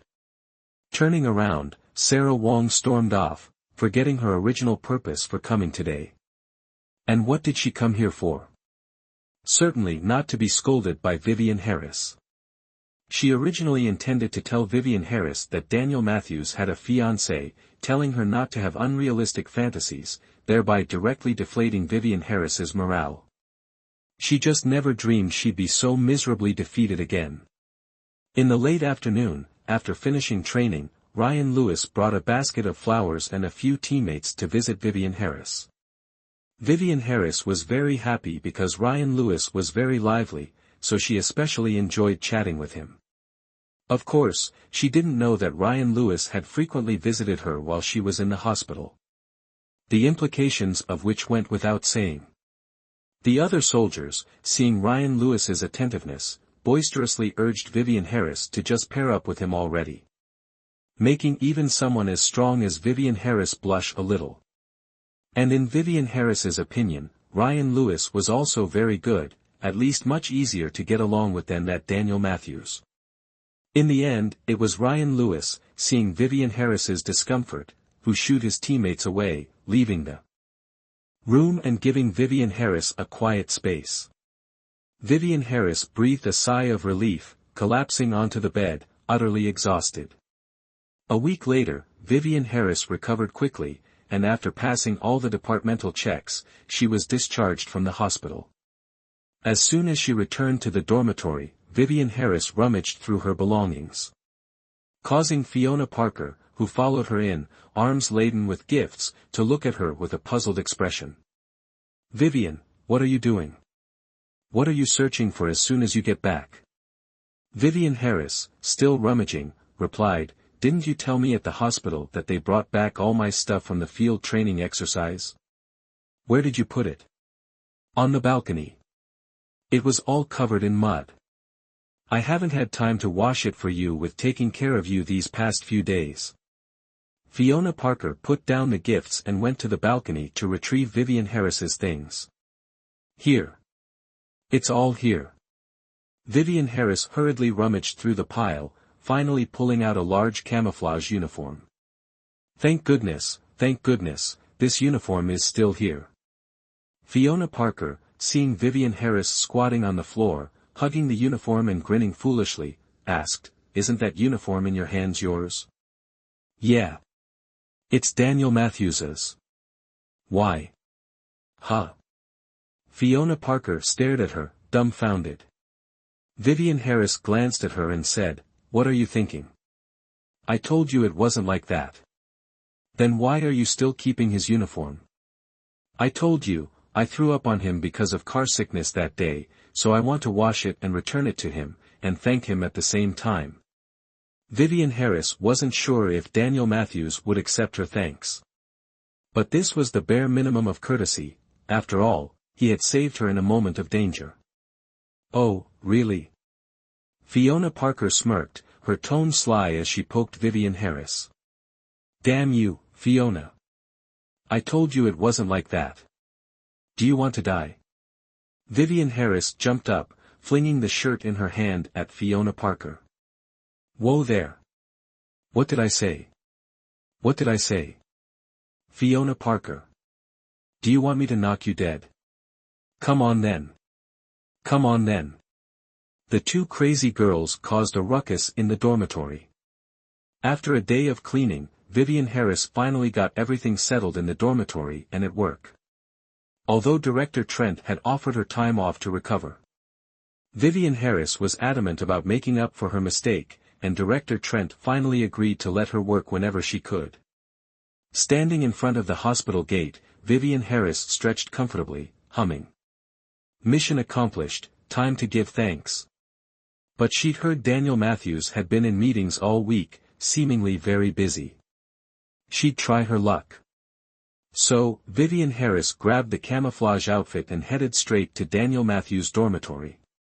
Compared to last time, Vivian Harris's mood was completely different, filled with an indescribable joy. Knock knock. Vivian Harris's heart thumped. She wondered why she was so nervous. The door remained unopened, and Vivian Harris felt a pang of disappointment. He really must be busy. She'd try again later. Chapter 28, Dreaming of her. Just then, the soldiers who had finished training saw Vivian Harris leaving their building and cheerfully ran over to greet her. Nurse Harris, why are you here?" Yeah. Are you looking for Ryan Lewis?" "He's still in the back." "Nurse Harris, don't go yet, I'll call him for you." One soldier eagerly volunteered. He took a deep breath and yelled, "Ryan Lewis. Your wife's looking for you. Get your ass out here." The soldiers burst into laughter. Vivian Harris wanted to explain, but being a girl with a thin skin, and facing this situation for the first time, the words caught in her throat, her face flushing red as an apple. Her unintentional shyness made the other soldiers' eyes light up with admiration. Damn! Ryan Lewis was a lucky guy. Look at that charming appearance, how much incense did he have to burn to get this? Man, their mouths were practically watering. Ryan Lewis, who had been chatting with his buddies in the back, heard the call and sprinted over, his dark face breaking into a wide, bright smile. "Vivian, what are you doing here? Weren't you just discharged today?" "I was planning to visit you later." Vivian Harris blushed, with so many eyes on her. While she hadn't actually come to see him, saying that out loud felt a bit awkward. The doctor told me to get more exercise, so I went for a walk, and ended up here." Vivian Harris, stared at by dozens of pairs of eyes, concocted a reason on the spot. "Hey! Ryan Lewis, what are you still jabbering about? Why don't you take your wife inside?" The bystanders were all notorious troublemakers. Go on, all of you, get lost. Stop calling her my wife. Ryan Lewis, seeing Vivian Harris's flushed face, felt a pang of sympathy for her. Oh, now it's us calling her your wife, huh? Someone's been dreaming and calling out, Nurse Harris. Nurse Harris. Timothy Collins. You're such a gossip. Ryan Lewis, his secret exposed, felt embarrassed. If he weren't already dark-skinned, his blush would have been obvious. Vivian, come on. Let's go over there. Don't bother with these rude guys. Ryan Lewis quickly pulled Vivian Harris away from the commotion. But the jealous, bad apple friends behind them wouldn't let them go, chanting, Little sister sits at the bow of the boat. Big brother walks on the shore. Loving each other, the silk thread dangles. The lads cheered as if they were the ones getting married. Not even 100 meters away, the two coincidentally ran into Daniel Matthews. Daniel Matthews, in his crisp uniform, looked even more imposing than in his fatigues, his cold demeanor creating a sense of oppression that cleared a 10-mile radius. Ryan Lewis let go of Vivian Harris's hand and saluted, Captain. Daniel Matthews didn't respond, not even a flicker of his brow, and walked straight past them. The gust of wind that followed stung Vivian Harris's face slightly. Ryan Lewis was puzzled. The captain seemed particularly irritable today. Vivian Harris then asked Ryan Lewis, by the way, what's been keeping your captain busy lately? He seems a bit on edge. Nothing much. He's the captain, he's got a lot on his plate. Ryan Lewis evaded the question. What else could he say? He couldn't tell Vivian Harris that it was all because of her failed field training exercise. And that Daniel Matthews had been dealing with the fallout ever since. Ugh. I really don't get it. Why does he always look at me like I owe him 5 million? Doesn't his face get tired from frowning all the time? I mean, he's handsome even when he frowns, but it's kind of intimidating after a while, you know? The captain is a good man, you just don't understand him. In all his years of service, Ryan Lewis had never admired anyone as much as he admired Daniel Matthews. I know he's good, but I can't stand his temper. Heh, right, why are you at our barracks anyway? You just got out of the hospital, shouldn't you be resting instead of running around? Huh. Oh shoot. I forgot. Vivian Harris smacked her forehead. That's right, she had come to deliver clothes. It's just that face looked truly terrifying. Forgotten something? Oh, nothing. That's right, I should head back, you should get some rest too. In the end, Vivian Harris decided to give up, at least for now, she didn't want to risk it. Oh. Alright, I'll walk you back. Ryan Lewis felt a little reluctant to let Vivian Harris go. No need, I bumped my head, not broke my leg. It's just a short distance, I can go back myself. Vivian Harris wasn't afraid of gossip, she just didn't want to make a big deal out of it. Alright then. Oh, and don't take what happened earlier to heart, you know they didn't mean it. I'll explain everything to them when I get back. Ryan Lewis scratched his head awkwardly. That was indeed what he was thinking, but he didn't want to scare Vivian Harris away like that. Vivian Harris also forced a laugh, then waved her hand and said, It's okay, I understand. Don't worry. Alright then, I'll be going now. Vivian Harris turned towards the sunset, waving goodbye to Ryan Lewis. Under the golden light, Vivian Harris looked like a little sprite, causing Ryan Lewis to stare blankly. Back at the dormitory, Fiona Parker hadn't returned yet. Vivian Harris flipped through the calendar hanging on the wall, figuring Fiona Parker was probably on night duty today. Touching the back of her neck, Vivian Harris stretched out on the bed. Looks like these clothes will have to be delivered one more time. Tonight's the night. Having a quick bite in the dormitory, busy all day, Vivian Harris decided to take a short nap, as she planned to take action tonight. No matter what, she had to complete this mission perfectly. No kidding, she was a grateful child, and this was a life-saving favor. She definitely had to repay it. It's just that Vivian Harris, because her body was still a bit weak, overslept. When she woke up, it was already 12 midnight. In the military, except for certain times when training intensity had to be increased, basically by 10 p.m., all soldiers were required to turn off the lights and go to sleep.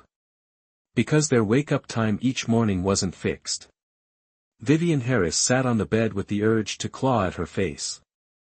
What should she do? Walk in the dark? What if he was already asleep, or not there? The problem was, it was so late now, it wasn't really appropriate for her to run over there, was it? But this thank you still had to be said eventually. Once she started working and got busy, she would have even less time. No. Today, she definitely had to use the excuse of returning the clothes to express her gratitude. No more delays. Gently closing the door, Vivian Harris, wearing a black hooded sweatshirt, fumbled through the darkness once again, heading towards her target. Arriving beneath Daniel Matthews' dormitory building, Vivian Harris couldn't help but raise her hand in a yes gesture. Hashtag Chapter 29, Nosebleed Alert. So lucky. He was actually here, and importantly, he wasn't asleep yet, because his light was still on, ha ha ha. Vivian Harris tiptoed upstairs, knocked on the door, and stood at attention, all in one smooth motion. Not long after, the door opened. Daniel Matthews had a towel wrapped around his waist, his toned upper body radiating heat, his feet in slippers, and droplets of water still clinging to his short hair. His face, cold as a 1,000-year glacier, chilled further upon seeing Vivian Harris. Vivian Harris, initially wearing an ingratiating smile, froze completely under the sudden wave of masculine hormones. This wasn't how she'd planned it. Could she admit she desperately wanted to have a nosebleed? Daniel Matthews narrowed his eyes, looking at the foolish little face before him, his deep gaze filled with a coldness even more profound than usual when facing Vivian Harris. 10 seconds later, Daniel Matthews decisively pulled the door closed, preparing to shut her out. Vivian Harris, as if jolted awake, quickly wedged a foot in the doorway. Captain, wait. Wait. What? Daniel Matthews's cold, clear tone made Vivian Harris feel somewhat uneasy. Captain, can I come in and talk? Daniel Matthews released the doorknob, paused for a few seconds, and made way for Vivian Harris. Vivian Harris felt like she was walking on thin ice, her heart constantly chanting, "It's okay, it's okay. Return the clothes, express gratitude, and leave. Speak." Daniel Matthews stood there, seemingly not intending to get dressed, remaining half-naked.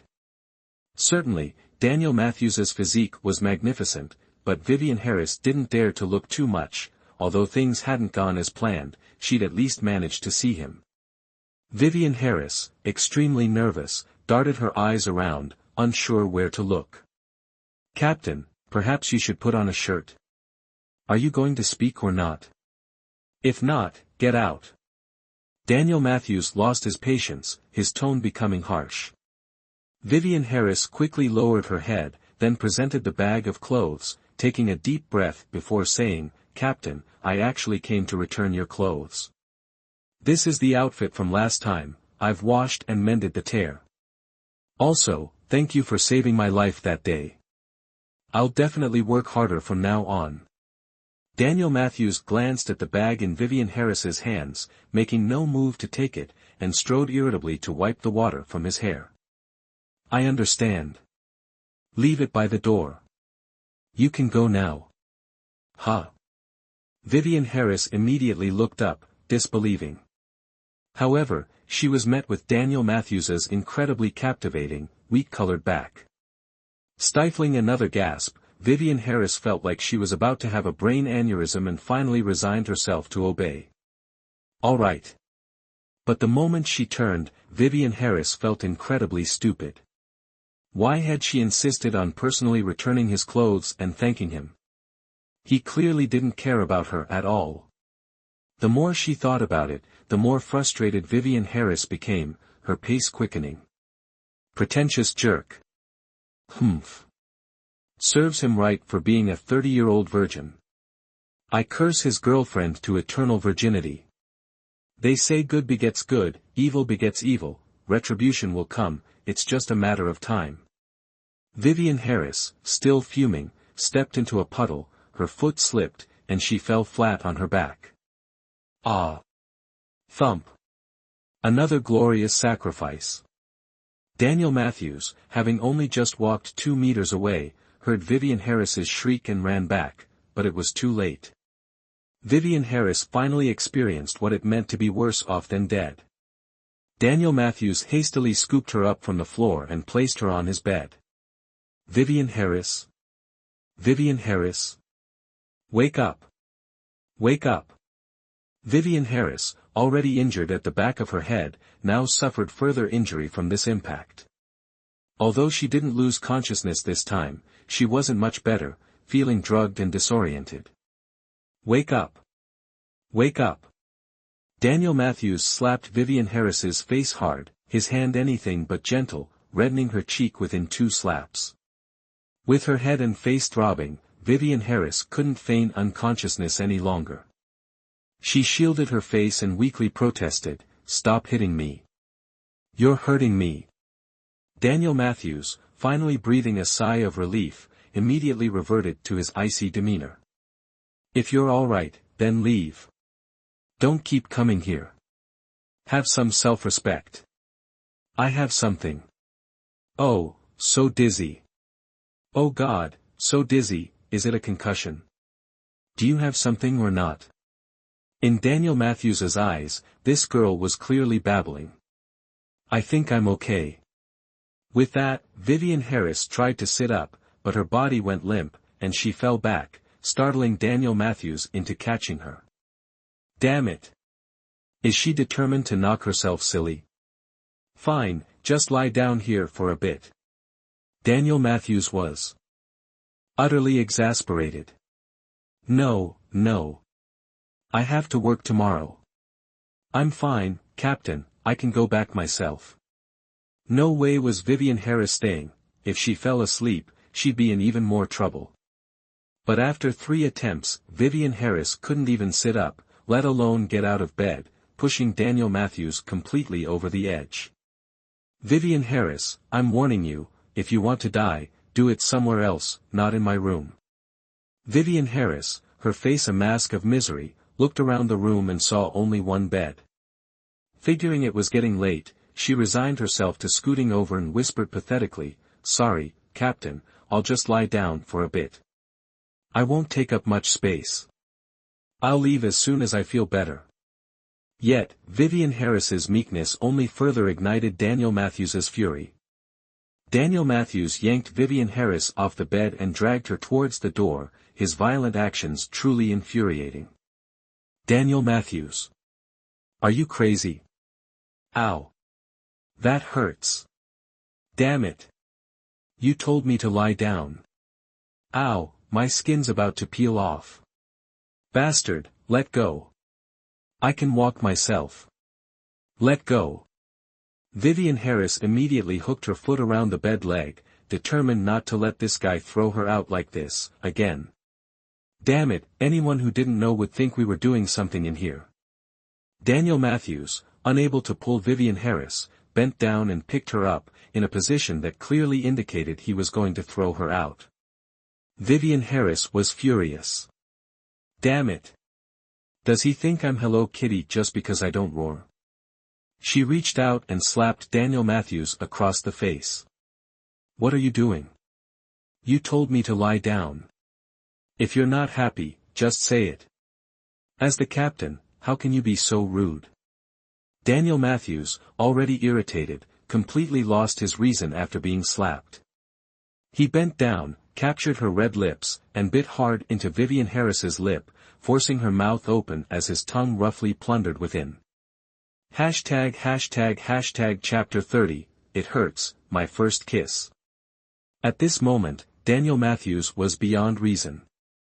The thought of her holding hands with that soldier during the day, and then her showing up here in the middle of the night, made him furious. And just now, although he had told her to lie down, he couldn't stand the fact that Vivian Harris had actually agreed and even given up the bed for him. What if it had been someone else today? The more Daniel Matthews thought about it, the angrier he became, and the stronger his grip became. Tears welled up in Vivian Harris's eyes. Her first kiss. This was her first kiss. She had countless fantasies, but she definitely never imagined it would be like this. Ugh. Damn it, does he even know how to kiss? His tongue is making me want to puke. Ouch. Daniel Matthews tilted his head, a stinging pain in his tongue. Damn it, she bit him. Vivian Harris leaned against Daniel Matthews's chest, panting. Before she could say anything, Daniel Matthews grabbed her shoulders and pressed her against the wall, his dark eyes bottomless. Vivian Harris quickly raised her hands to shield her face from Daniel Matthews's approaching handsome face, her voice trembling with fear. Don't. Let me go. Let me go. Unable to kiss her, Daniel Matthews felt incredibly frustrated. He grabbed her obstructing hands, raised them above her head, and kissed her forcefully again. Coercion. Abuse of power. 5 large words suddenly appeared in Vivian Harris's mind. Terror filled her beautiful eyes, and she began to struggle with all her might. Kicked in the thighs several times, Daniel Matthews simply pinned Vivian Harris down, lifting her higher so she was suspended in midair. This made Vivian Harris tremble all over. Oh God! No! Although she had said she would repay his kindness, it wasn't supposed to be with her body. No! Help! Vivian Harris continued to struggle, but she clearly didn't have the same strength as before.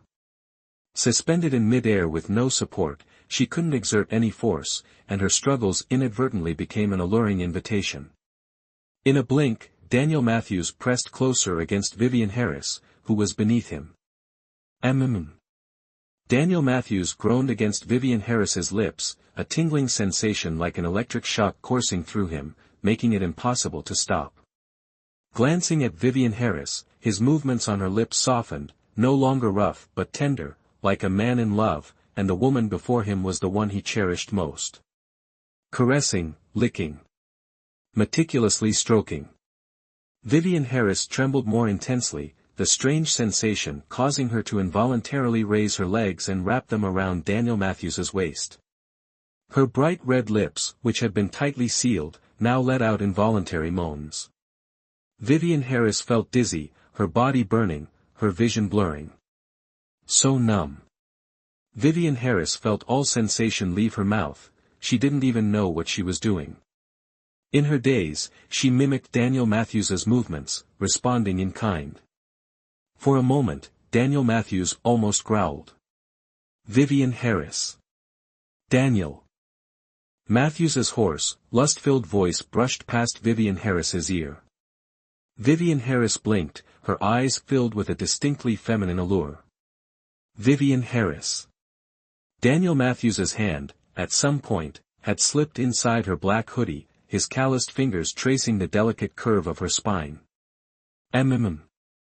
Vivian Harris's entire body tensed, her back arching. Who am I?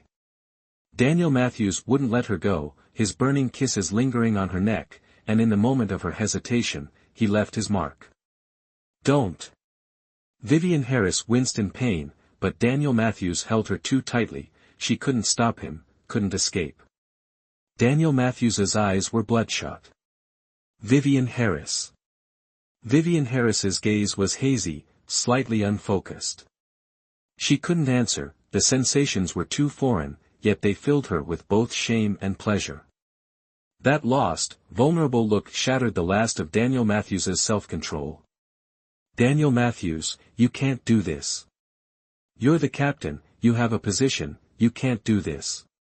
Vivian Harris snapped back to reality with Daniel Matthews's actions, gasping for breath, trying to change his mind. A certain part of her body instinctively contracted, rejecting him.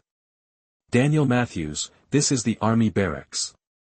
Your soldiers are sleeping right next door. Calm down, seriously.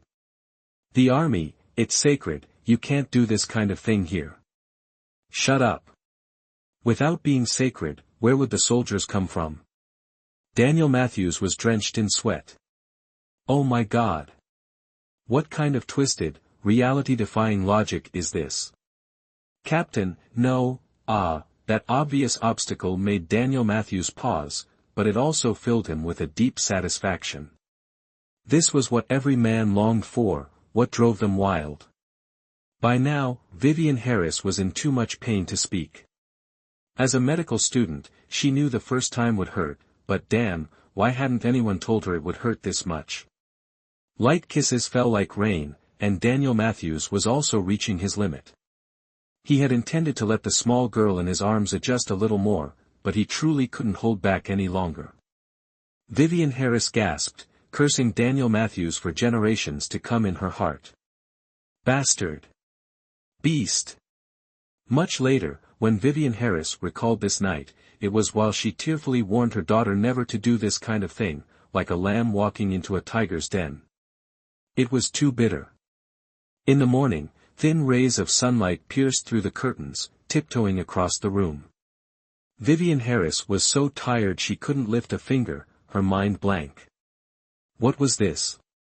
Had she been hidden? Oh no. Wasn't this a case of a leaky roof encountering a night of constant rain? Self-inflicted suffering. If her grandfather and grandmother found out, they would definitely accuse her of disgracing the family and kill her. Oh no. No. She had to get out of here quickly. Vivian Harris carefully turned her head, praying that the captain behind her wouldn't wake up, but as soon as she turned, her whole body stiffened. Awake? Daniel Matthews wore a lazily handsome expression, radiating nearly 100,000 volts of electricity. Vivian Harris felt a wave of dizziness, quickly turning her head back. Oh no. Such a captivating creature should be out there blessing all of humanity. Daniel Matthews curled his alluring thin lips, seemingly very pleased with Vivian Harris's expression. His rough fingers brushed the hair at the nape of her neck, meticulously examining it. Get up. I'll take you to get your head checked. No, no need. I can go myself. Vivian Harris shyly recoiled. Daniel Matthews groaned. Vivian Harris's scalp tingled, her face showing a look of terror. No way, one more time and she would die. Sorry, Captain, I'll get up right away, right away. Daniel Matthews ran his tongue across Vivian Harris's bare, delicate back. It was salty, but the sensation was like caramel pudding. In an instant, desire came on quickly and intensely. Daniel Matthews wasn't planning on holding back, in other words, he wanted Vivian Harris to remember from now on whose woman she was. Ah! Vivian Harris cried out, but immediately after, Daniel Matthews's fingers filled her mouth. You forced me. Daniel Matthews bites Vivian Harris's ear. Finally, when Vivian Harris woke up, it was an hour later. But now, she was even more troubled. This was the male soldier's dormitory. With her face full of the marks of being ravaged as it was currently, as soon as she stepped outside, even a blind person could see what had happened to her, let alone in broad daylight. Daniel Matthews beside her didn't seem to care, the crisp military uniform he wore shone like stars.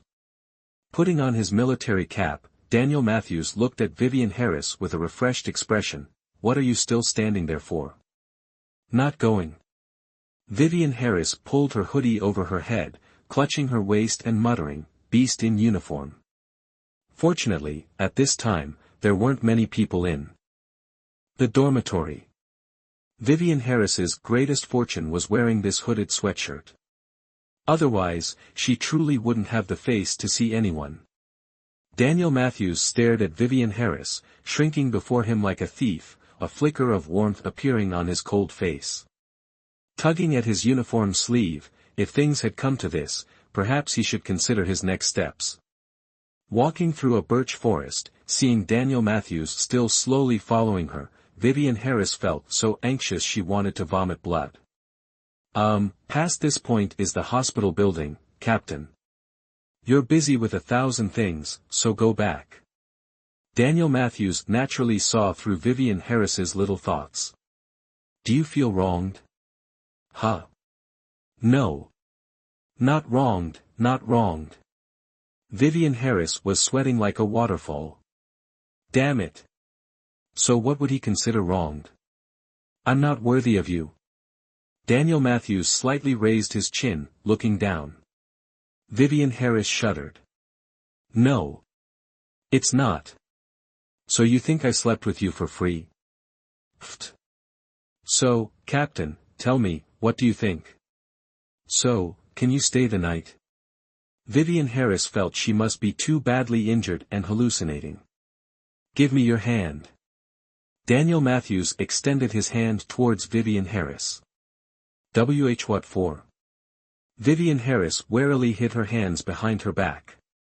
Daniel Matthews narrowed his eyes. Do I have to force you again to make you listen? Boo-hoo-hoo, Captain, your integrity has dropped.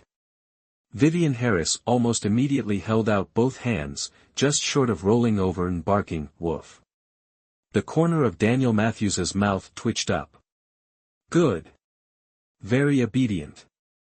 However, Daniel Matthews didn't let Vivian Harris return to the hospital, but led her back a bit and then into a military jeep. Daniel Matthews pushed Vivian Harris into the car and drove away from the military base.